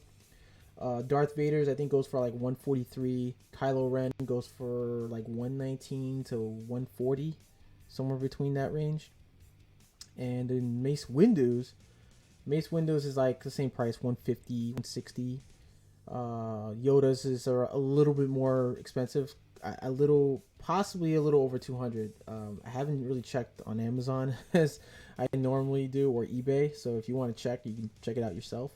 Um, and then there's Darth Maul's lightsaber, where they sell it in with one half of the lightsaber, and then the other half you have to buy, or you can get both pieces together and they can detach each other as well. But it's like $600 last I checked when I was trying to get one, and I was like, dude, there's no way. Like if I wanted his lightsaber, I have to buy half of it, the single hilt, and that's like close to $200. I would say 50 to 200, 150 to 200. So yeah, they're not cheap. Some of these lightsabers are not really cheap. They got a little bit of hefty price sometimes. Oh, why is it skipping so bad? Oh man, what's going on here? Why is my FPS dropping? Oh, I see what's going on. That's why. There we go. Oh, that didn't do the trick at all. What is going on? Let's see here. Well, let me switch it up here for a minute. There we go. There we go, guys. I know the chat, for some reason, the frames per second, it drops every time I go back to this. Wow, I don't know why that is, but that is odd. That is odd. That never happens on this window, but okay. Man, I'm trying to keep up with everybody's chats here. Let's see. Funny how Obi-Wan saber is blue in combat. It seems more diplomatic, etc. Well, Obi-Wan does focus more on combat as well. If you've seen like in the previous in the episodes, like in the Clone Wars TV series and the films, he's pretty good. He's well balanced. Let me say he's good. He's got really good fighting techniques and combat and fighting styles. But he's also like, he could be diplomatic too, because he's very wise. Obi-Wan's a really wise Jedi as well. Not as wise as Yoda, but I would say Yoda is more. Yeah, he's more of like a diplomat. He's a counselor basically. He's more diplomatic. He doesn't like to fight unless like it's a last resort. So that's his thing, And he uses the Force. He uses knowledge. He uses his wisdom. So and Yoda is wise. He's a wise Jedi. He's a cool dude. He's a cool dude. That's what I say. Remember that general? He was horrible and just didn't care about clones or people. But him and his sabers was badass. Rex and Cody are great. Oh, you're talking about General Grievous. Is that who you're talking about? Yeah, I think you're talking about General Grievous. Yeah, he had like oh wait, you didn't say robot, was he? He was horrible and just didn't care about clones or people. Oh no, you're talking about Palm Krell, the one I just mentioned. Yeah, Palm Krell didn't really care. Like he was kind of a douche. He was a douchebag. Very, very strict and just a jerk, man. He was just a jerk. But another one is a Jedi killer called General Grievous. He was a droid general. Now he wasn't. He's not really all like droid. He was actually a lot of people, or a lot of I wouldn't say I wouldn't tell really, but back then I remember when Episode 3 was released, a lot of people thought that he was just a robot.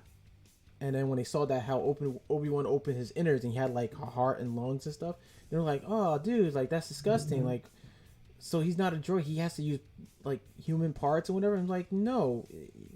He was actually a sentient being before he became the droid general. He was a warrior from a warrior race called the Kaleesh. What happened to him was when he was at war with like I read the comic book and his backstory and everything, his background. And basically what it was that he was from a primitive village on his planet called, I think it's called Kali. Yeah, he's Kali, and he's a Kaleesh. They call him a Kaleesh warrior. Kali or Kalai, I think that's how you pronounce it. There's different pronunciations of his planet. And his people were being basically terrorized and at war with another species, like a mantis like species called a hawk, and apparently they needed help to fight off the hawk, so they were trying to get the Jedi to come and sort things out for them. so that they could stop being fighting these people, these aliens that were invading their village and stuff and on their planet. But it turns out the Hawk got to the Jedi first and claimed that the Kali warriors were the terrorists, and they made the Jedi believe they were. And what happened was, Grievous, at the time, he had a different name. He wasn't called Grievous.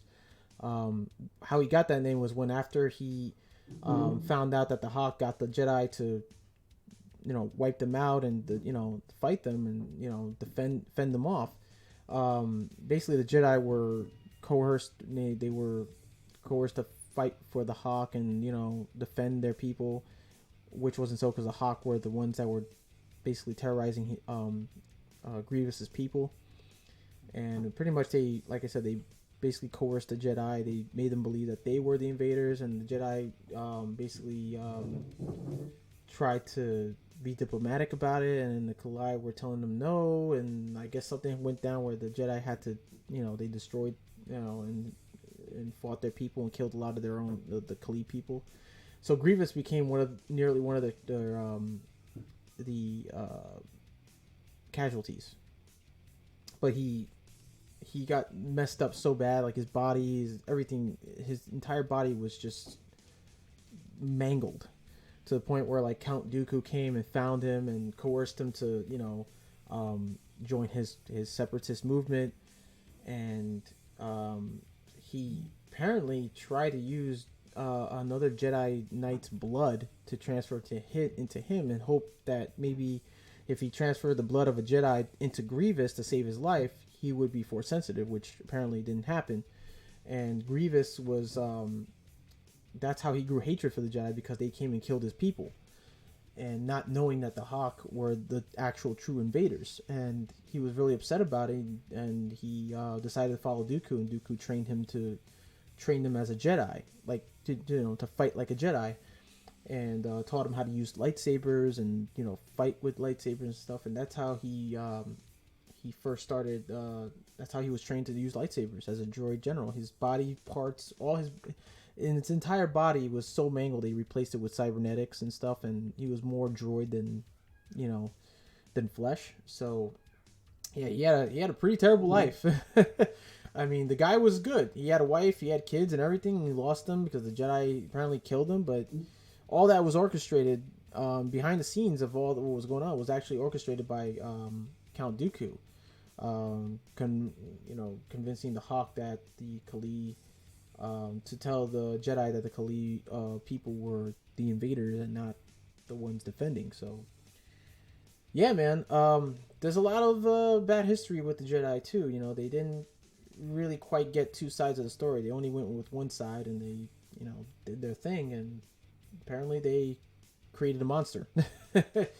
And not know about it until the Clone Wars. And that's how Grievous basically was able to kill a lot of Jedi during the Clone Wars, with all those lightsabers and his forearms and stuff, and learn how to fight like them.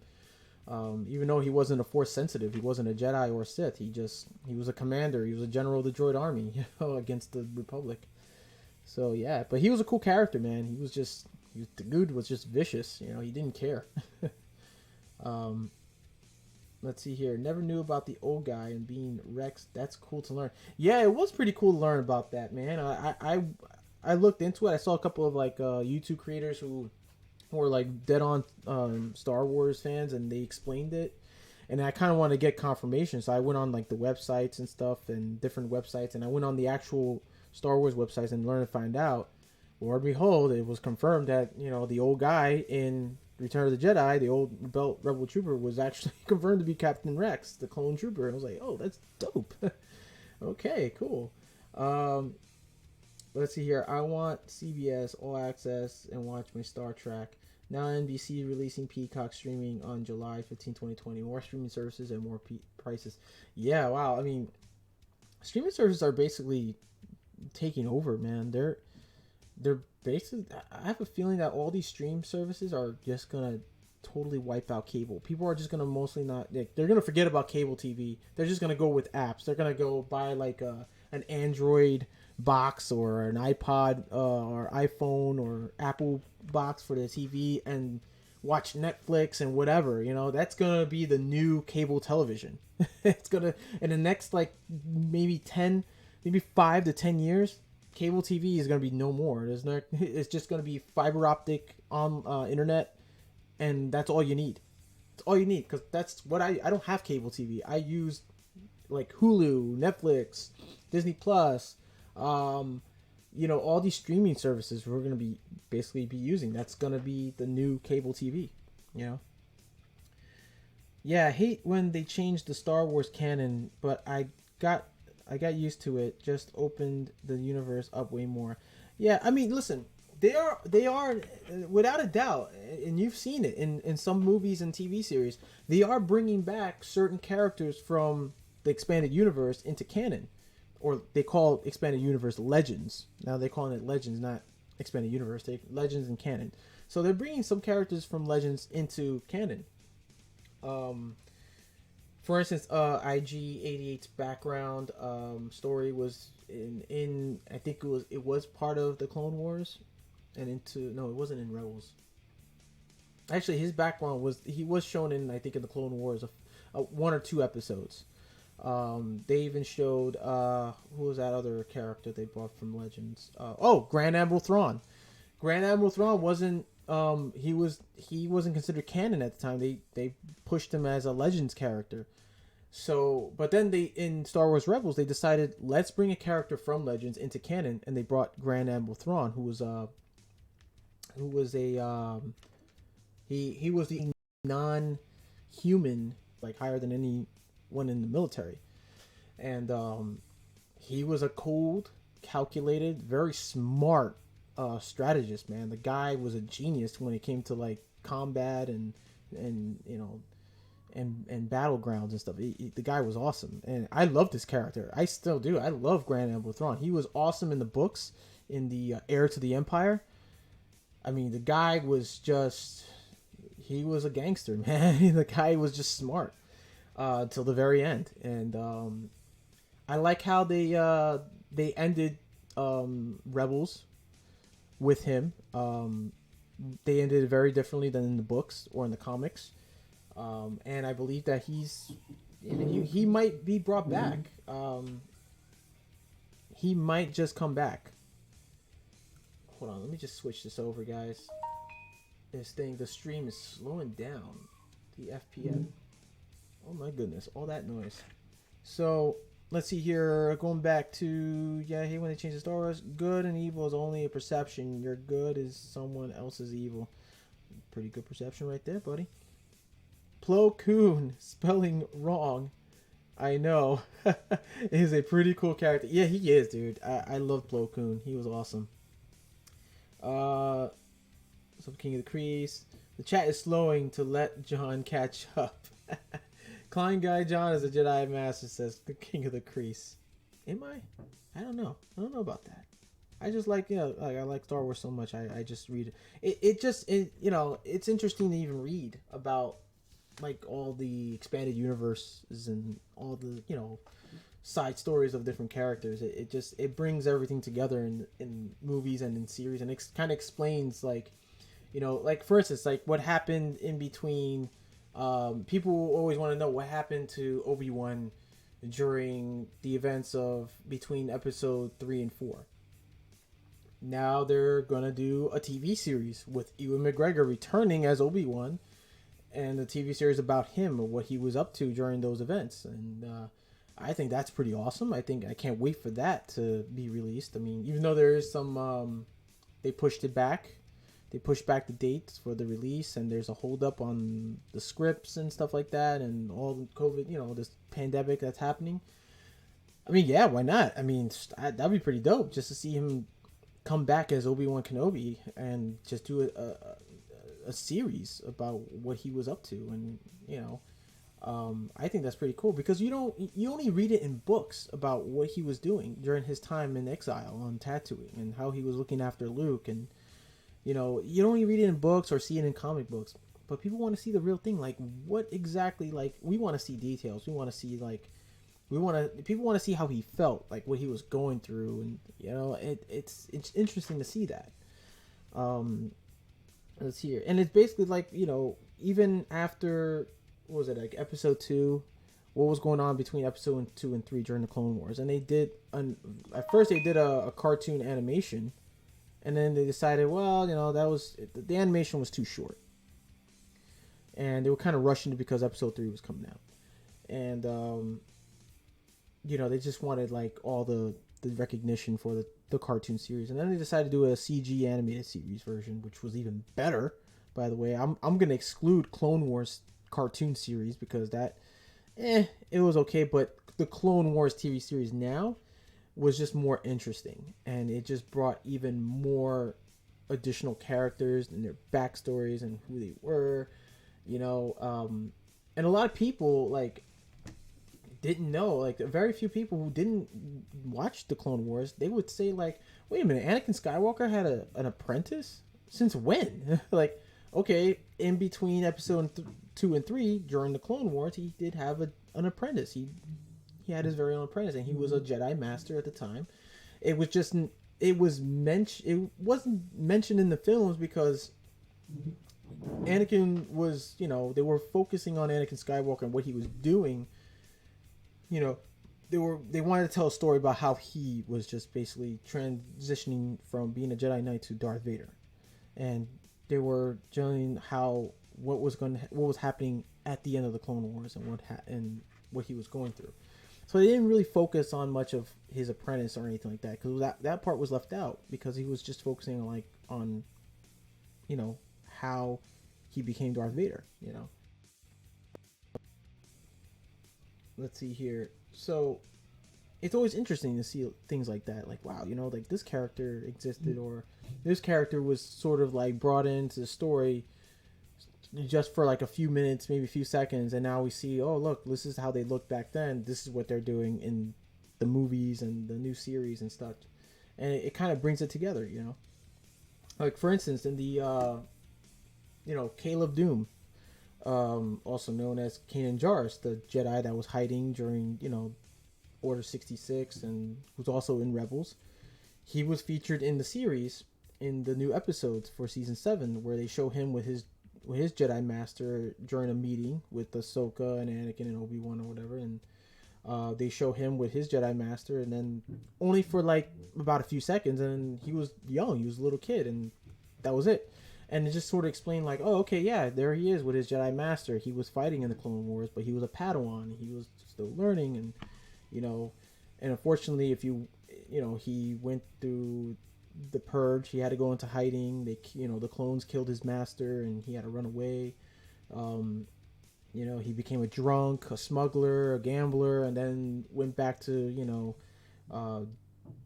being a Jedi again and doing things that were good. And it explains he has if you read the audio books or the actual books, or read the comic books about Kanan Jarrus, it'll tell you about what happened to him during the Clone Wars, and what happened to his master, and how he basically got away and went into hiding.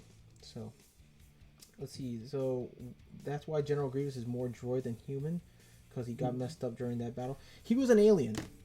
He was like he wasn't really human. He was just a sentient being, like a other than human, but like a living, talking alien.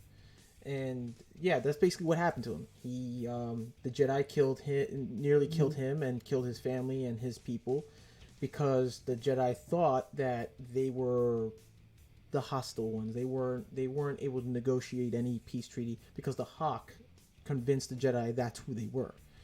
And it was basically the other way around. His people were being terrorized by the Hawk, and the Hawk got to the Jedi first and convinced them to, like, hey, wipe these guys out because they're killing our people and we're the innocent ones. And that's what happened. And that's why General Grievous became who he was. He adopted the name Grievous because he was still grieving. It was his way of like still grieving for the loss of his people and his family. And that's how he became known as General Grievous. He was also known as a couple of names, like Jedi Hunter, Jedi Killer, because he was trained to kill Jedi, and and yeah, that's basically it. That's basically what he was. Kind of sad, really, if you read about it. It's like, wow, that kind of sucks. Like he could have, If it was the other way around, he could have been an ally, possibly an ally to the Republic, because he was an actual brilliant strategist. He was a smart dude. Um, but he got his hate. What happened when Obi-Wan killed him? What happened was he was so fixated on killing Jedi and killing Obi-Wan that he let that part be, become the best of, get the best of him, and that's how he basically met his demise with Obi-Wan in Episode 3. So it happens, So he was a cyborg. Yep, says he's a cyborg. KleinGuy Jon, you should go to Duo Fast Carino Charleston, South Carolina. Okay. I guess, yeah. What's over there? I know. So hope that series doesn't get canceled. Gonna be cool to see Obi-Wan. I really hope it doesn't. I mean, he's slated and confirmed to come back and play as Obi-Wan by Kathleen Kennedy when they announced it at the Star Wars Celebration. After they announced like the Mandalorian and the date that it was going to come out, and then they brought him on stage and said, who are you going to come back as? And he says, I'm going to be back as Obi-Wan. I'm like, oh, that's dope. So yeah, I can't wait for that. Why don't you read my comment? Wait, which comment was that, Makita? I got the money. Oh wait, can't. Oh, I missed a couple of your comments, guys. I'm sorry, because the chat was going so fast. I accidentally skipped through. No, 9.6 Makita drill. Yes, he is. Okay. Steak, misspell. Good people can make bad choices, but doesn't necessarily mean they bad. So and so on. That's true. I agree with that, Apex. Picard is not very good, says me Dibble. Oh man, that's a shame. Having an Inquisitor saber would be kind of cool from Rebels if able to spin. Oh, that would be awesome. I haven't seen one yet. I hope they come out with one. That would be pretty dope. Message. Oh, hold on a second. What happened, Makita? I'm trying to find the comment. What comment did you leave? What'd you say, buddy? I'm trying to find it. Let me see. I made a... damn, there's so much going on here. I sent you something on Instagram. You may like... Oh, yeah, I did see that. Hold on. Where is it? I had to put...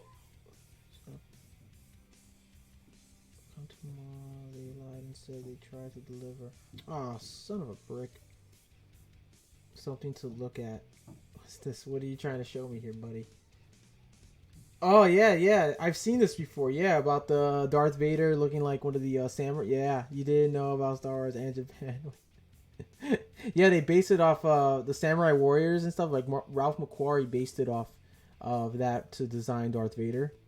It was pretty cool. If you watch, they have it actually on YouTube. If you go and type down Star Wars Empire of Dreams, you'll see like Ralph McQuarrie, the original artist of the Star Wars storyboards that he would make, and the designs he made. He based it off of Japanese Shinto, either Shinto gods and warriors and stuff like that. It was awesome. Like his artwork was amazing, and he actually based Yoda off his own face. Ralph McQuarrie, his face, Ralph McQuarrie's face is actually Yoda's face. It's crazy. You gotta watch that. That's a really cool documentary. Really cool. Great to see that, like how they get the inspirations and stuff like that, and where they get how Star Wars, like other religions inspired to do Star Wars, and it's amazing, man. It's amazing. I sent you something. APEC, yeah, the movies are basically Anakin's journey from Padawan to Jedi Master to Darth Vader. Yep. Kanan was another cool Jedi. That thing, he never completely finished his training, I think, right? Yeah, he didn't. He only got up to the rank of Jedi Knight, and that was it. He didn't really he completed his training as a Padawan. And he was knighted by in the Jedi Temple on Lothal, where him, his apprentice Ezra and Ahsoka went in, and they had to face their own trials. And Kanan went to face his own trials against the former the Inquisitor, the Grand Inquisitor, who was also a former Jedi temple guard, and he knighted him as Jedi Knight because of the trial that he went through and all the, what he realized as a Jedi, as a Padawan at the time, trying to train his own apprentice, and he felt that he failed. And the whole purpose of that was because you have to, as a teacher, you have to admit at times that you will fail when you teach a younger generation. When you teach a student something, you will fail at times. A teacher can fail, and it's okay because you learn from that failure and you move on, and you both learn from it actually. It's like what Yoda said in The Last Jedi. Failure is the greatest teacher of all, because Luke felt he failed training Ben Solo, and he failed to train Rey.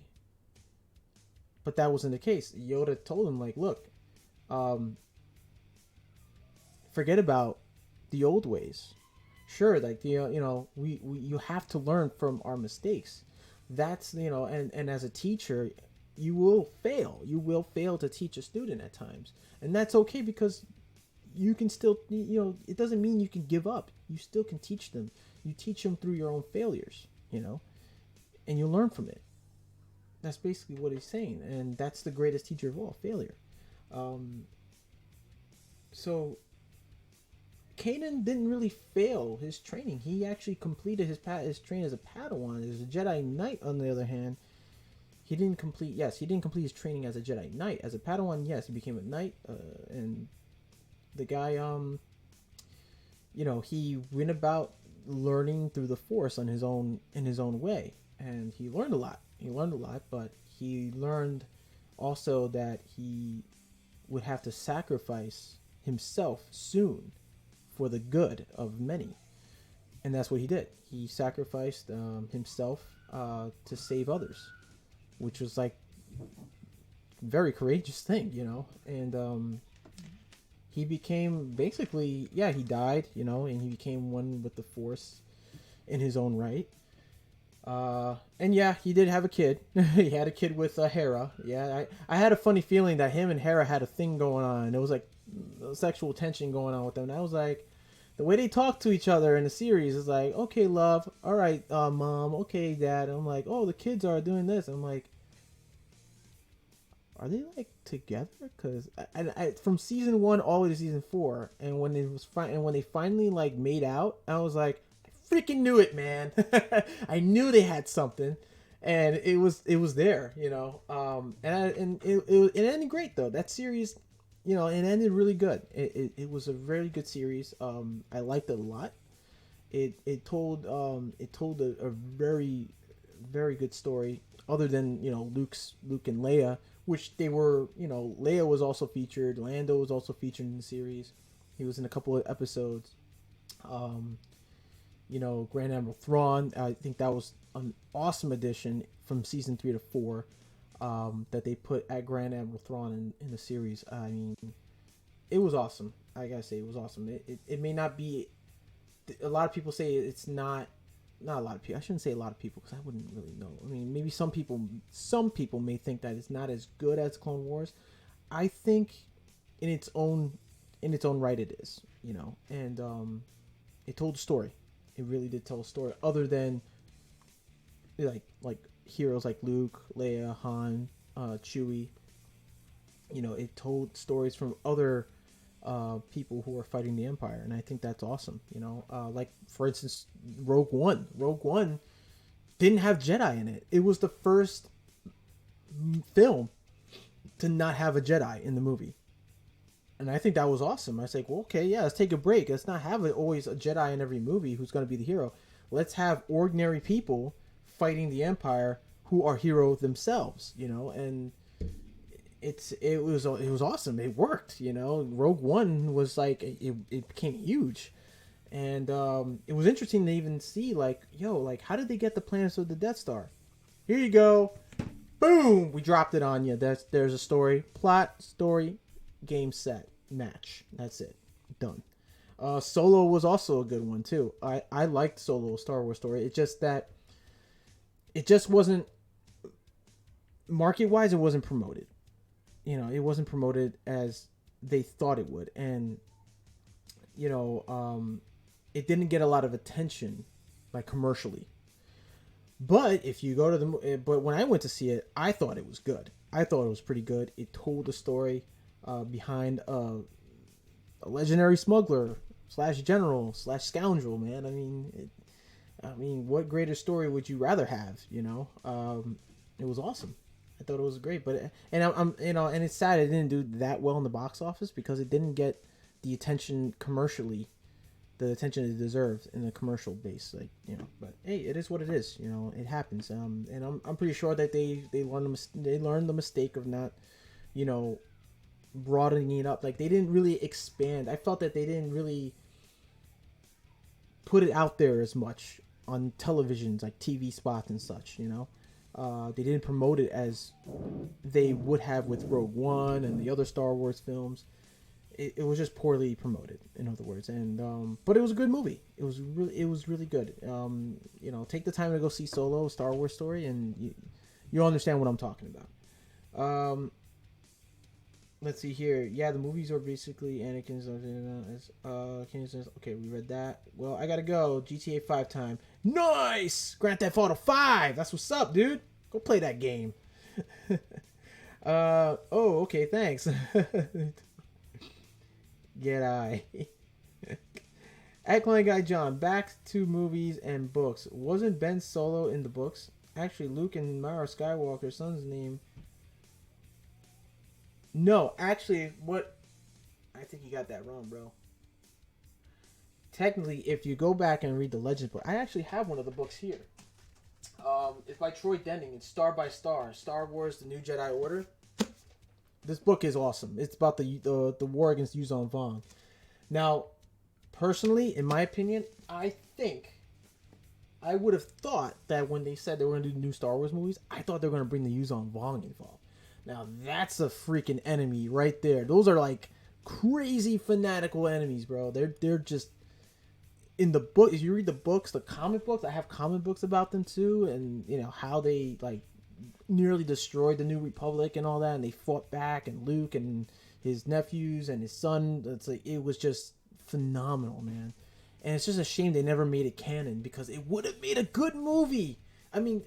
I guess I would understand why they didn't do it. Disney wanted to do their own thing because they probably felt like, if we put in the Yuuzhan Vong as the new villain, the new antagonist, people who read the books, they already gonna know what it's about, But it's not about that. It's about actually seeing it on the screen and being amazed, like wow, like how the Force Awakens. Like sure, they didn't bring the Yuuzhan Vong. They substituted the Yuuzhan Vong with the First Order. Okay, cool. It was good. Episode 7 was amazing. It was awesome. It went back to the roots, of practical effects as well. Last Jedi, okay, it was all right. It was so. Rise of Skywalker, I think it was pretty good. I think it ended well. But a lot of people will say otherwise. Oh, Construction Cronies is in the house. What's up, dude? Now, nice that you're here, bro. Now, APEC, what you were saying was that in the books, like I said, the New Jedi Order, yes, Luke Skywalker married a woman named Mara Jade, who was originally the hand of the Emperor who was assigned to kill Luke Skywalker. Apparently, yes, she was a Force sensitive. She had her own lightsaber. She knew how to, use the Force and stuff, but she didn't know how to use it to an extent. So Luke took her in pretty much like as a student, as one of his first students, I guess you would say, and trained her and how to use a lightsaber, how to use the Force, and eventually he'll have a son. He'll have a child with her, and his name was Ben Skywalker. He was his only son. He only had one son. He didn't have a daughter, nothing. He had one boy. Mara fortunately dies in the books in the New Jedi Order against the Yuuzhan Vong. She dies from a virus while she's pregnant with Ben, and no, she doesn't die from a virus. She gets this virus from the Yuuzhan Vong, and at the same time she's pregnant, and then she gives birth to Ben. And then later in the years, after the Yuuzhan Vong are, rooted out and they've been beaten, and they're trying to rebuild the Republic and all that in Coruscant, it turns out that Jason Solo, his nephew, turns to the dark side, becomes Cadus, Darth Cadus, and kills Mara Jade, his aunt. And then he takes his cousin Ben Skywalker, as his apprentice. But then Jaina Solo, his sister, ends up killing him because he's just basically trying to make himself emperor and bringing back the Sith Empire again. So she had to stop him and kill him, and that was really sad. When I read the books, it was really sad how that happened and how he fell to the dark side. Tried to convert Ben Skywalker into a Sith, but Ben didn't. He decided like, oh no, that's not my thing, bro. Forget it. I'm just gonna go over and hang out with these guys and fight you and whatever. It was a sad. It ended sad. It ended in a sad note. And also the by the way, Han Solo and Princess Leia did have 3 kids. It was Jason and Jaina, the twins, and then the third one was Anakin Solo, the third Solo kid. Let's see here. Might have that one. Oh, because I thought books had different names for the children of Han and Leia, and then Luke. Whoa, what happened? And then Luke and Mara, unless I'm wrong. So yeah, Luke and Mara had one child named Ben Skywalker. That's where they basically took the name from. I'm assuming that's what they did. Disney took the name Ben Skywalker and decided, oh, let's take Ben, make him as Ben Solo, but take the ideas of Jason Solo becoming Darth Cadus and implementing into becoming a dark side user called Kylo Ren. So they kind of like played with it. I can see the comparisons, what they did. I see what Disney did, and I was like, okay, all right, I'll let him slide. I let him slide with that. But I was really, when I first heard about them doing a Star Wars movie, I assumed that, okay, yeah, they're gonna bring the Gold cast back, but I thought they were gonna cast like the kids from Legends, like, oh, they're gonna have Jason, Jaina, and Anakin Solo and Ben Skywalker, and that'd be so cool. You're like, yo, they're gonna have Mara Jade in the movie, like, dude, this is gonna be awesome. But they went a different route, which is fine. This is fine, but I would have, as a diehard fan, I would have preferred from the books. I think they should have, in my opinion, I think they should have stuck with that. Bring them to life on the screen. I mean, they would have probably made a lot more, probably 10 times more than what they're making now with Star Wars. I'm gonna be honest with you guys. That's my opinion. The Yuuzhan Vong would have been the most greatest villains they ever faced. It would have been crazy to see it on screen. Like, those creatures, those monsters are terrifying in the books. They were terrifying in the comics. Dude, they were stone cold killers, man. And it would just been awesome to see them on the big screen. It would have been awesome.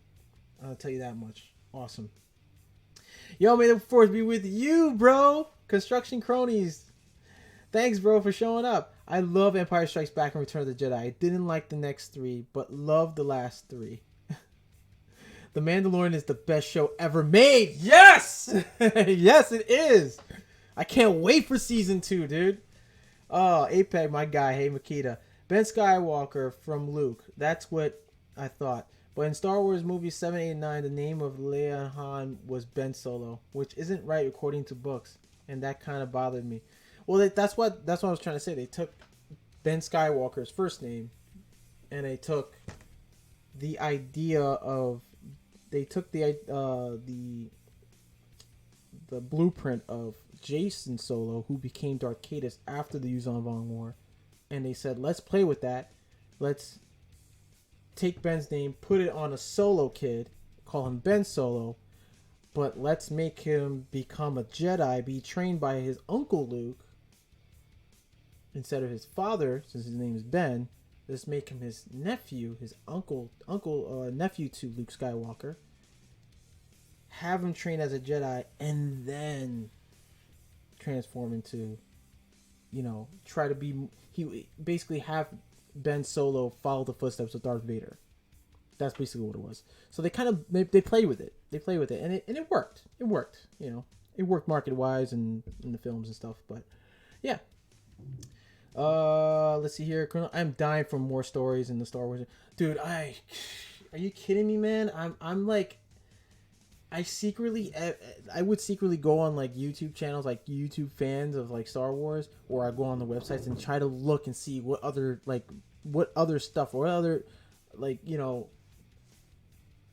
what other content am I gonna see next? Like, I want to see more, like, what I really want to see, guys, is I do want to see the Yuzong Vong come, like, get pulled out of Legends and put into canon soon. I want to see, like, famous other Jedis in Legends, like Kyle Katarn. I would love to see a Kyle Katarn movie. Like, that would be sweet, Like, I'm dying to see his character be, like, taken out of Legends and brought into canon. I want to see Dash Rendar. Like, I want to see him in a TV series. At least, I mean, the closest we got to Dash Rendar was the Outrider ship from Star Wars Rebels. That was it. We only got to see the Outrider, and I don't think it was called the Outrider. It was the same ship, but I don't know if it had a name. They never mentioned it was called the Outrider, but they took that from Legends, that ship from Legends, and brought it to canon, which I thought was awesome. But I really wanted to see Dash Rendar, his character. Like, he was basically kind of like Han Solo, but like more gangster, like more gangster, like real cool guy, I really would have loved seeing him. He was one of my favorite characters in the Star Wars expanded universe, and I've been dying to want to see that. And Kyle Katarn as well. Like, he was a badass. Like, Kyle Katarn was a former Imperial officer or soldier turned smuggler / bounty hunter, and then became a Jedi and trained under Luke Skywalker. Like, that storyline was awesome. I love that. And I love the games. I continued to love the books that he was in, and he became a Jedi Master during the Yuzon Vong War and fought. And like, dude, the guy was badass. I love to see him come back into the fold. Let's see. I didn't like when Disney did that. Personally, that bothered me just a tad. I thought they were gonna have the Legends characters too. That's what I was thinking as well. I know, man. They gotta start. I mean, it's great and all to come up with new, original material, but once in a while, you kind of have to go back and say, "Yo, let's just take some characters we haven't used, and that were there to begin with, we haven't used, and bring them in. Just bring them in, man. Give them at least, at least, maybe give them a background. You can twist it up a little bit, but get it close enough that we know who the character is. You know what I'm saying? But we're glad to see that he or she is in it. Like, part of it. It'd be great. I think it'd be a great idea. They start doing that. They need to stop. Like, once in a while, you need to stop and say, "Hey, let's go back. Let's turn the pages back a little bit and just take some stuff out and use it." It's always good sometimes to go back to the old ways. I've never read those books. I wondered if I can get them on audiobook. Dude, you can get a few of them on audio. Actually, I think you could get most of them on audio book. You can get actually, you do. Yes, you can get them. What am I saying? I believe you can get this book, Star by Star, but I would suggest getting the first books of the New Jedi Order. You can probably get them on audio. Most likely, I think they would have them on audiobook. And it's good, man. Those books were awesome. I love them.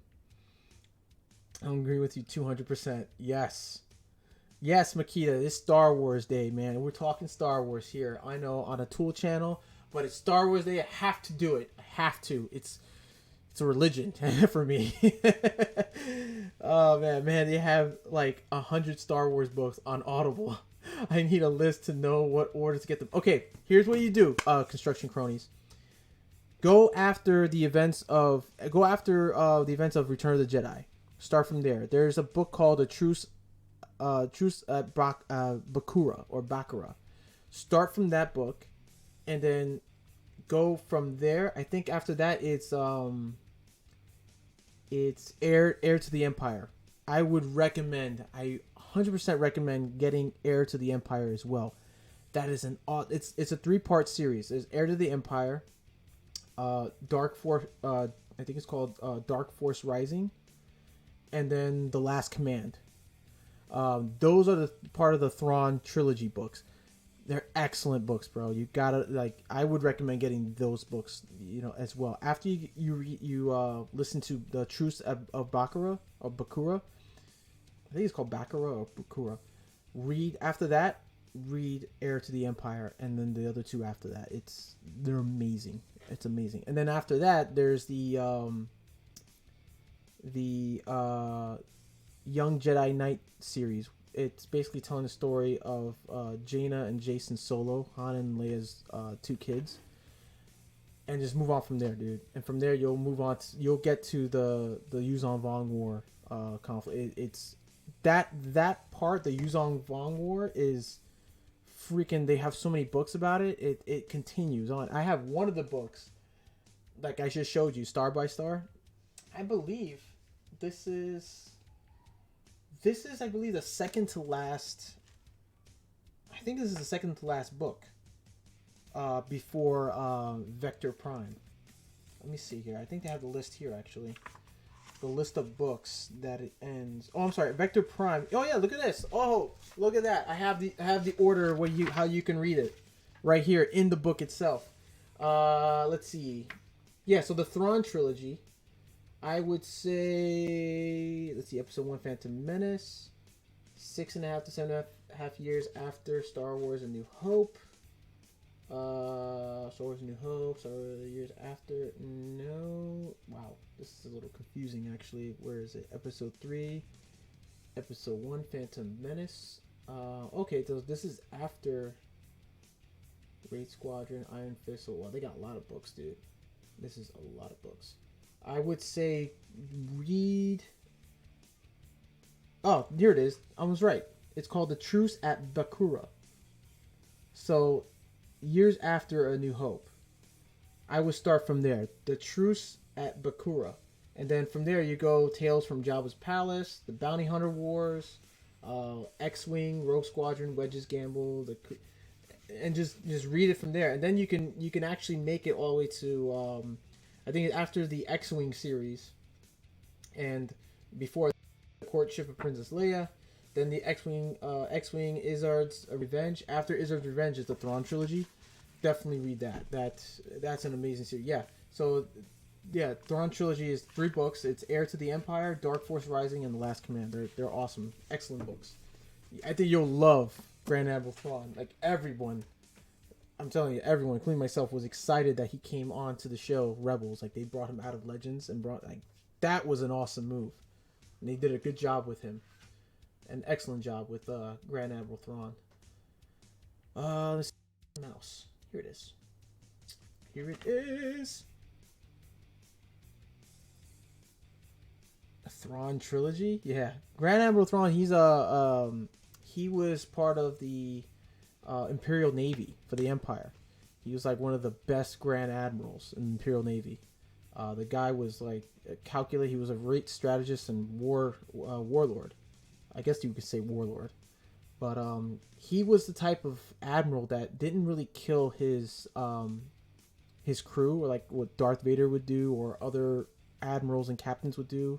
They'll report their cadets and stuff like that, or his staff, or his members, or whatever, or his crew. Grand Admiral Thrawn was a little different. He would, if someone made a mistake on his ship, or his crew member made a mistake, he would actually like let them learn from their mistakes, not by punishment, but just basically, okay, you made a mistake. Listen, you can't do this anymore, so learn from it. And that's it. Like, he wouldn't kill them. He wouldn't like reprimand them or anything. He would just let them know. Like, he was. I think he was a fair enough admiral for that in the series. He liked to have people learn from their mistakes and advance like he did. But if you notice in the Star Wars series from A New Hope to Return of the Jedi, you notice that all the soldiers, Imperial troops, the officers and all, they're all human, because the Empire was basically they were basically segregation. They were segregating aliens from, like, they didn't want aliens to join their military because they thought of them as like lesser beings.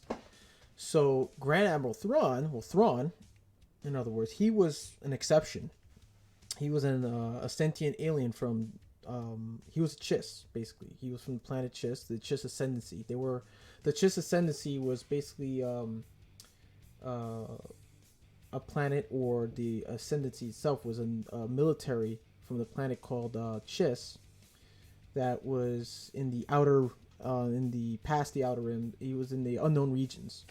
That planet was in the unknown regions. So he was basically discovered by the Empire because he wanted to be discovered. And he wanted to learn about the Empire and what they were about. And he eventually went to like the Imperial Academies. He, moved up in ranks. He got close with politicians and senators, and he just kept moving up and performed really well. But he also got a lot of criticism and racism towards prejudice towards his constituents because they were human. He wasn't, but he moved up and he became well respected. And the guy's smart, man. He knows he was always one step ahead of the rebels. Like, it was crazy. But he was cool, man. He was like one of the coolest characters, even in books, and I thought it was really cool, and it was a really good move what Disney did to bring him out from Legends continuity into canon, and they did a really good job with him. Really good job.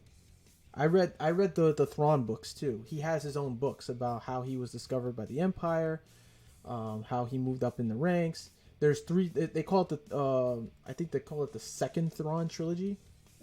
There's Thrawn, Thrawn Alliance, and what was the other one called? Thrawn Treason or Traitor or something like that. It was like the third book that came out, I believe, this year or last year. And they're good. They're good books. They're really good books. I would get them in Audible because I have them in Audible.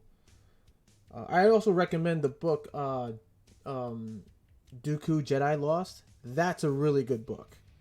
I'm actually in the middle of the book right now in Audible. It's really good. Let's see here. What do we got?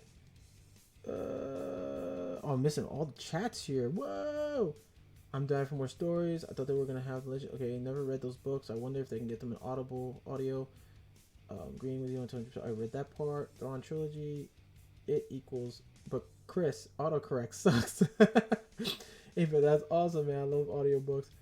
Now I'm so busy I can listen when I work and do other stuff. Wish you knew. Wanted to read the series. I literally just didn't add all my Star Wars books. 135 to my public library in February. Would have shipped them all to you. Sorry. Whoa! Cool, boy. I love some Star Wars. Donate all equals didn't add. Oh, I hate autocorrect. Oh, Apex is having some issues. Dude, it's alright. Yeah, I would have loved. Oh, okay. Carried in 10 books. Whoa. The library is well thrilled and would have sent to you happily. Bummer. Well, if find any more, I'll let you know. Still clean closets out. Thrawn was pretty cool for a bad guy. Yeah, he was. He was. You know what? It's funny because when I started reading his book, the first book of Thrawn, it was before, it was the canon book, Thrawn. If you get it on audio, it's really well scripted. Not well scripted, well written, but they have the actual actor who played him in the series voice him in the book, in the audio, in the Audible. And they have Colonel Yularen's in it too, the actor who played him in the Clone Wars and Rebels. And I think that was an amazing cast that they put into the Audible book, and it was awesome. It was fun to listen to too. Like, it really, you can in the sound effects, like him like fighting rebels and stuff like that. It was cool, like the background sound effects and everything. I think it was amazing that they did a great job with that book. They did an awesome cast and great job with the Audible version of it. I would recommend getting the Audible. Definitely recommend. Awesome book. Yeah, they were all human. Yep. Pretty cool bad guy. Apex says, "Oh, that might be a cool series. Having a series about the Empire's Academy." Yeah, it was pretty cool. Man, I know. You guys must be thinking like, oh my god, is that all you read? You must be thinking in your heads like, dude, KleinGuy, how do you know so much of this stuff? Oh, like I told you, I read the books and the comics years ago when before they even like before episode 1 was even coming out. Like I read Heir to the Empire, the original Thrawn trilogy. I read the Young Jedi Knight series, the New Jedi Order. I read I have a few of the comic books, the graphic novel comic books. They're really good too. I love how they did the artwork and everything. It was great.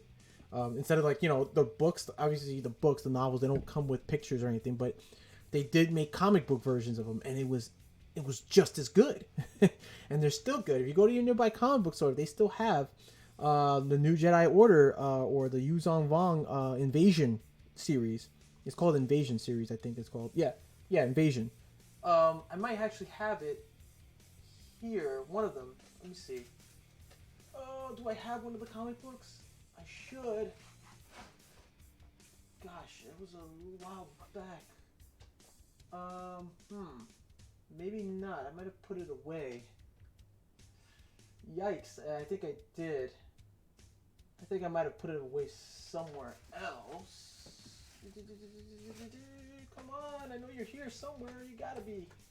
No, I did. I put them away somewhere. I gotta find them. But yeah, the comic books they're amazing. They're awesome. Like if you really want to see like pictures or read a comic book version about the Yuzong Vong invasions, get the comic books. You can get them online. You get them on Amazon, eBay. Go to your nearest comic book store. They may even have copies left over. I mean, it's amazing. Another extended series to it is after the Yuzong Vong comic book series. They came out with Star Wars Legacy. Now that's a series I'm still reading right now. It's a lot of issues in that. It basically continues off where like after the Empire and after the Yuzong Vong, the rebels become a different republic. I think we call it Galactic Alliance, something like that.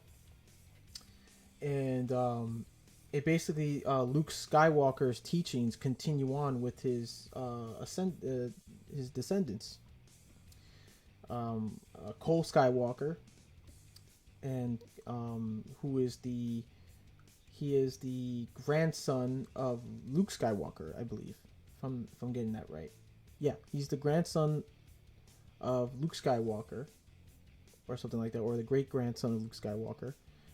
His son, Cade Skywalker, he apparently they go through in that series they go through another Jedi purge where now the Sith come back and they rule the entire galaxy. They wipe out the Jedi, and a few Jedi go into hiding again, like in episode 3 and in the series. And Cole gets killed.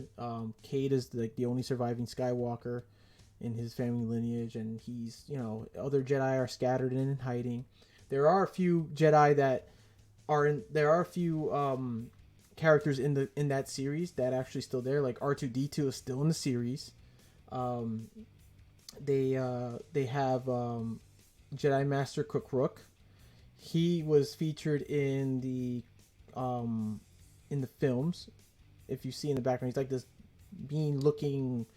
bear-like looking Jedi Master alien or whatever with husk teeth out of his mouth. Or you might have probably seen him in the original animated cartoon series Clone Wars. He was also in that, and he's in that Legends continuity of Star Wars Legacy. He's lived for over 100-something years, longer than Yoda, and he's in that comic book series, which surprised me. I was like, oh crap, Jedi Master Kukruk is still in there. And then you got you got descendants in that series that are descendants of like Han and Leia, and Luke Skywalker's descendants. Cade Skywalker becomes like a bounty hunter, but he's force sensitive. He still has some training as a Jedi, and then you got Darth Krayt. He's like the one true Sith. I mean, the Sith. There's no in that series. There's no he abolished the whole master apprentice.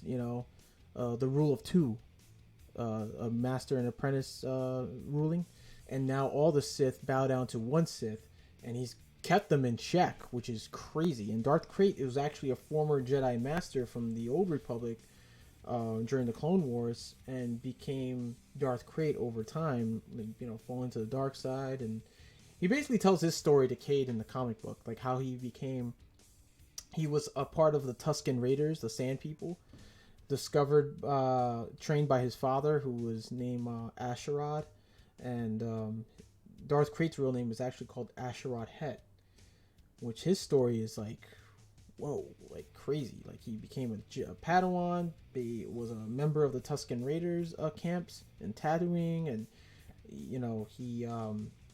he met Anakin Skywalker and Obi-Wan.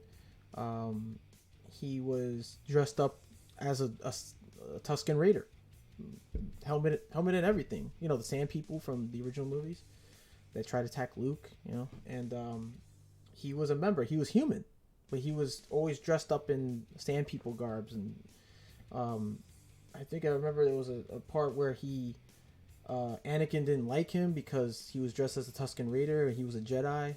He was a Jedi Master, and he resented him. He hated him because the Sand People did to his mother. They killed his mother, and then one day, I guess, at one point in the series, he told Anakin, he took off his mask, because usually Tusken Raiders don't take off their mask to other beings, only to their own. When they're married and whatever. I guess that's their religion. And hey, yeah, may the Force be with you. So yeah, he took off his mask, showed Anakin that he wasn't like the other Sand People that killed his mother. He was human, and Anakin was like, "Oh crap! Like I was about to kill this guy, and turns out he's human. He's not really a Tusken Raider by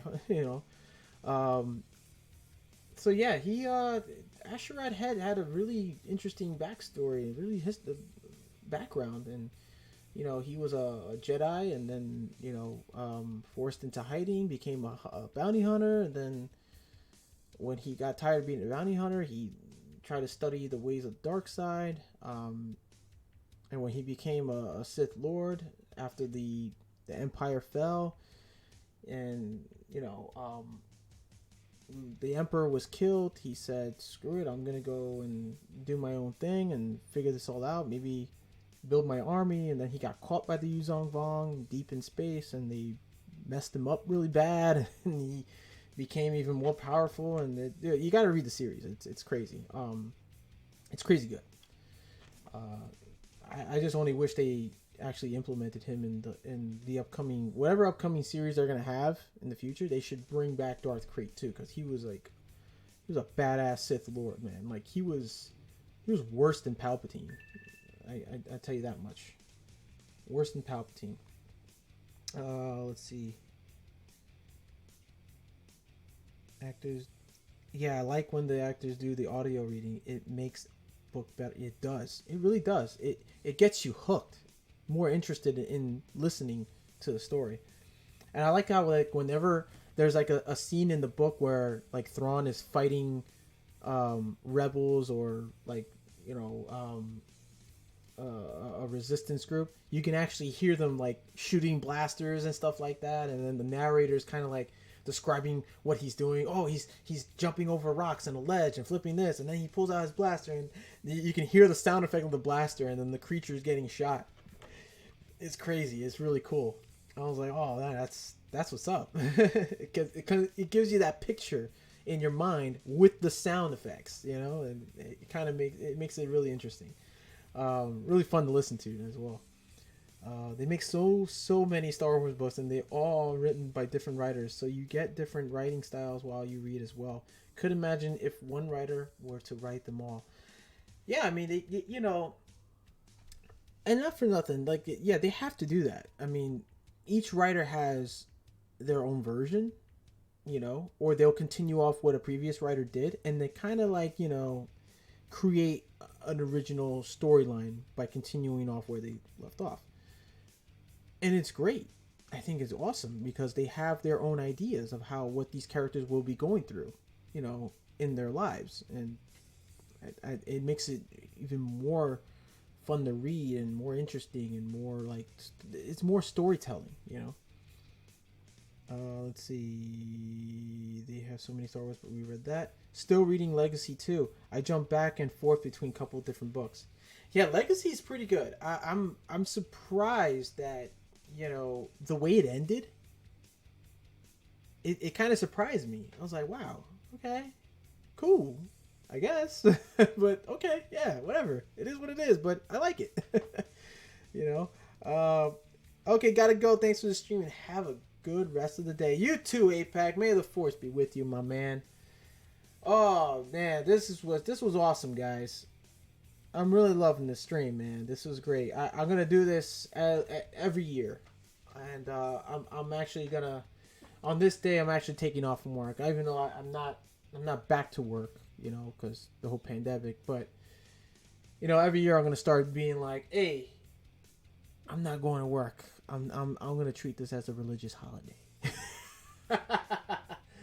I'm pretty sure a lot of Star Wars fans are doing that right now, you know, or they've been doing it for a while and not going to work on this day. Like if it landed on a Wednesday or on a weekday, they'd be like, nah, I'm staying indoors. I'm gonna binge watch some Star Wars TV series and movies.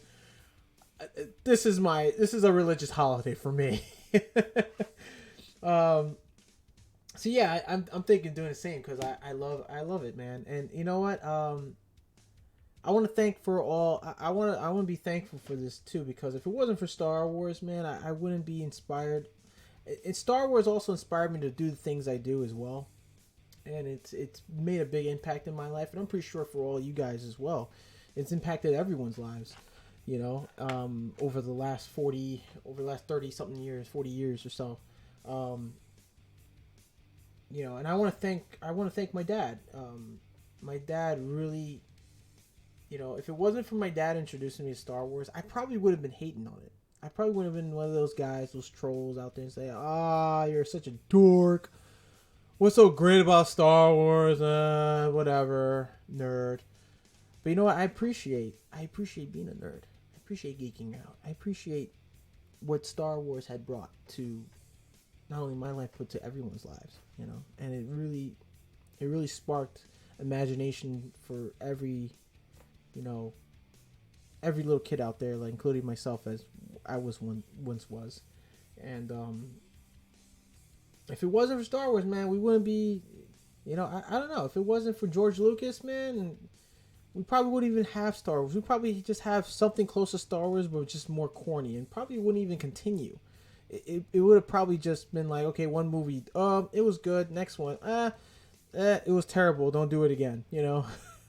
It would have been probably something similar to it, but different, but probably would have been good at first, but then terrible for the second time.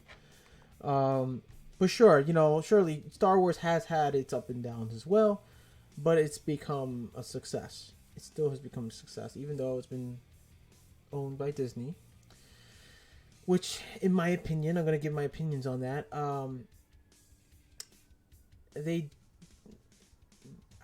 honestly, I should have.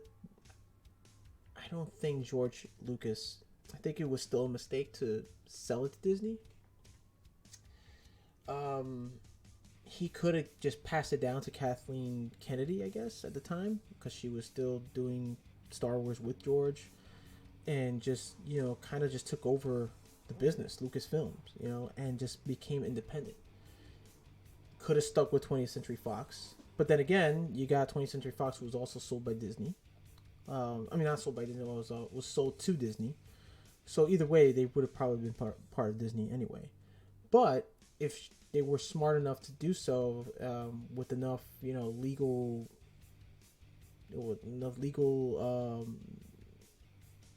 terms and stuff, they probably would have went on their own. Like, they would have, you know, parted ways with 20th Century Fox and went on their own as their own studio entity, you know. And honestly, I think if they would have went down that route, I think they would have been even more successful than they are now. But they're successful nonetheless. Yeah, nonetheless, they're successful now. But I really appreciate it. It really brought an impact in my life, like I said, and I hope it did for you guys as well. And I want to thank every single one of you guys for joining me today on this special occasion.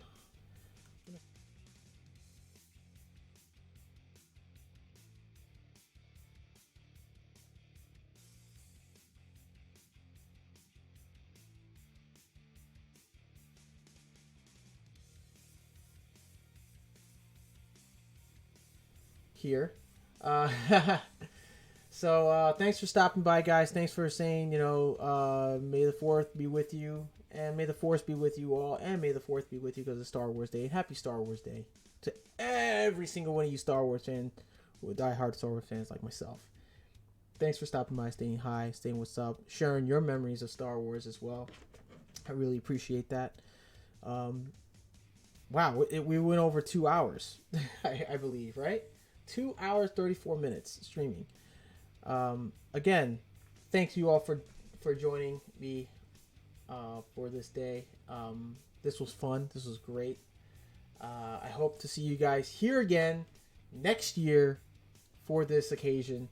And I want to hear more about you guys, of how you guys, I want to hear how you guys were introduced to Star Wars, how it influenced you. Some of you did share, some of you didn't, but that's okay. You can leave it in the comment section down below. Let me know in the comments. This day is not over yet. You still got time.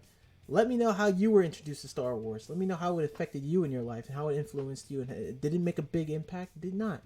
Let me know in the comment section down below. With that, guys, thanks for watching. Thanks for being here with me again. Have a great day. Enjoy the rest of this day. Binge on some Star Wars, because you know I will. Makita, you have a good one. Have a good day, guys. I'll see you next time. Have you ever felt? Are you listening? Damn.